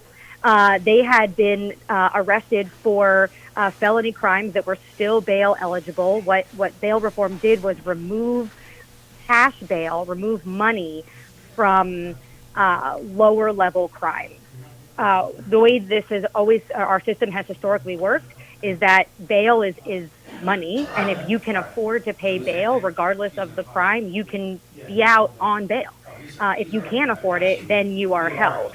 That's not an equal system, because whoever commits the same crime shouldn't be rewarded just because you maybe have more money. And so some of the crimes that we're seeing reported as people who are out because of bail reform, it's actually inaccurate. Those people had nothing to do with bail reform and actually paid bail. So that opens up a different conversation of should there even be cash bail. which is a conversation, some people are looking to have too. Because again, if you commit a heinous crime, if you are unsafe and really unfit to be on the streets, you shouldn't be able to be out just because you have the ability to pay. And so, if they create, if they do that kind of crime, they should whether they can pay or not. Period. There should be cases where there should be no bail at all. Like if you accused of committing murder and stuff like that, you shouldn't be out on the street again. No matter what. Right. And no, I hear really you. Need to look at all of it because this story was one that's been on the news and stuff. Where there was a lady down in Chinatown that got stabbed over 40 times by this guy that's following her in and everything else. So it's something that, hey, these things, and he was out with other charges, so it's something that really should be looked at. And let's go back and see where we get help by police officers and stuff, to where sometimes these guys are getting back out on the street before the cops are able to, and that needs to change. Yeah, no, listen, we are in a really divisive time, and our law enforcement, our police, especially those, I can't really speak for New York City, but our law enforcement in our communities are on the front lines of everything, right? It's our local police departments that were doing household checks for people when we had no heat last 2 weeks ago, right? And it's a really, it's a dangerous job. It's the people who are first responders are the ones who are always running in when we're running in the opposite direction, And so we have to make sure. Utmost respect for all our law enforcement throughout the state, county, city, towns. We all got great people, and big shout out ought to go out to Central Hudson for the job that they did over the weekend with that ice storm. Absolutely. They were able to, they amassed the largest force they've ever had to make something as horrific and catastrophic as we saw, only a 5-day event. And, if you didn't have heat for 5 days, that's 5 days too long. But in normal other times, and if it was other counties as well as Ulster that were hit, it would have been even longer. So they did a really great job. And of course, as you said, our law enforcement officers were out there really protecting people too and making sure everybody had what they needed and were responding to, numerous EMS calls and fire calls and accidents and down wires. Those are all really dangerous. And we're really lucky that we have such great people in our communities making sure they want to keep us safe. Yes, ma'am. Thank you so much for the job you're doing and always getting back to us, because I've called your office a number of times, and your people always have gotten back to me. So I appreciate that. And, Cam, it is important that you do pay attention to the local elections and stuff, because they are the ones that really count the most, because they are the ones who really affect you the most right here on the ground. So thank you, everybody, for the job that you do. Everybody have a great day, safe day. And, Fred, your daughter did a wonderful job, sir. Thank you, George. Thank you, George. Thank you. You too. Thanks for calling in. Thanks for your question. Good. George calls almost every week. We're always grateful to hear from him. And he waited today, though. He usually calls in earlier. Really? So, yeah. So it was an honor, Michelle. He waited to speak with you. So, Michelle, you also had to, you had a questionnaire with Dr. Ann Sullivan from the New York State Commissioner of Mental Health. How did that go? I did. Thank you. Yeah, so what we're doing right now, too, is going through our budget hearings. For anyone who, doesn't understand why I'm talking to the Commissioner of Mental Health and Mayor Eric Adams, we're in our budget season right now, and so the executive, our governor, presents her proposed budget. And then we in the Senate and the Assembly both review that budget, and we hold hearings with the commissioners of each agency to talk about funding, to talk about issues that we're seeing in our communities, to be able to have that dialogue. And then each house, the Senate and the Assembly, go back and create their own budget proposals in reaction to the governors, as well as all these conversations and hearings that we're having. And then we enter into a 3-way negotiation to actually come up with the final state budget, which is due April 1st. And so I sit on the Substance Use and Disorder Committee, and that afforded me the ability to be in the mental health hearing, where I was able to question Dr. Ann Sullivan, the New York State Commissioner of Mental Health, on the loss of our mental health and detox beds. in Kingston that are critically important. I know we've talked about on this show, and you all have talked about before too. We lost those beds under the guise of COVID surge at the height of the pandemic. And, thankfully, we did not need those COVID surge beds, but we need those mental health and detox beds back into our community to serve people, especially as we know rates of substance use disorder and mental health have skyrocketed over the 2 years of the pandemic because of isolation, stress, anxiety, and so many things. And so I was able to question her about what they're doing to return not just the beds in Kingston, but beds that they saw removed all over the state, as well as how we're going to increase the reimbursement rates for Medicaid, the Medicaid reimbursement rates for mental health services, which is one of the reasons why we're losing the beds in the first place. That's amazing. A completely relevant topic, and it ties into some of George's concerns. I think, bail reform is getting a very critical lens. However, the depletion of the mental health services across all of New York State has contributed to some of the repeat offenders in crime because they're not getting the help that would stabilize their life. Proper mental care and everything. It's exactly right. We have to make sure people have the services they need it, and locking people up. If you have a mental health disorder, you're not well served if you're just behind bars, right? Like you need the care, you need treatment. And if we don't have those services, we have been disinvesting in mental health services for decades. And we are seeing the repercussions of that right now. So we have to invest heavily. I mean, look at our healthcare workers, right? Our mental health care workers, or our healthcare workers have been on the front lines fighting for years, and they're exhausted, right? We have to realize the toll that this has taken on people and make sure that we have the resources to keep people healthy, right? And that's including their mental state. All right, Michelle, unfortunately, once again, we are out of time. And they're out on the streets. Of course, some things are going to happen because we have failed. The system has failed them. Yeah. Unfortunately, we're out of time. As per usual, we need to find you more time. We're so grateful for you calling in. Thank you. Thank you, listeners. Thank you, Cameron, for being my co-host this morning. Thanks for having me. Thank you, Michelle. Thank you. When we're in person, we'll do an hour. Yes. That'll Great be fun. deal. Maybe we should just be you and me, Michelle. Maybe we can give Dad the boot. Easy there. Just kidding. I'm just Are you kidding. ready to give Dad the boot after one show? There's a future in broadcasting for Cam, I think. Oh, okay. I'm down. All right. Well, thanks to you guys for hosting today. Thank you, Michelle. We'll be back tomorrow with Thursday with Don Williams. Everyone have a great day.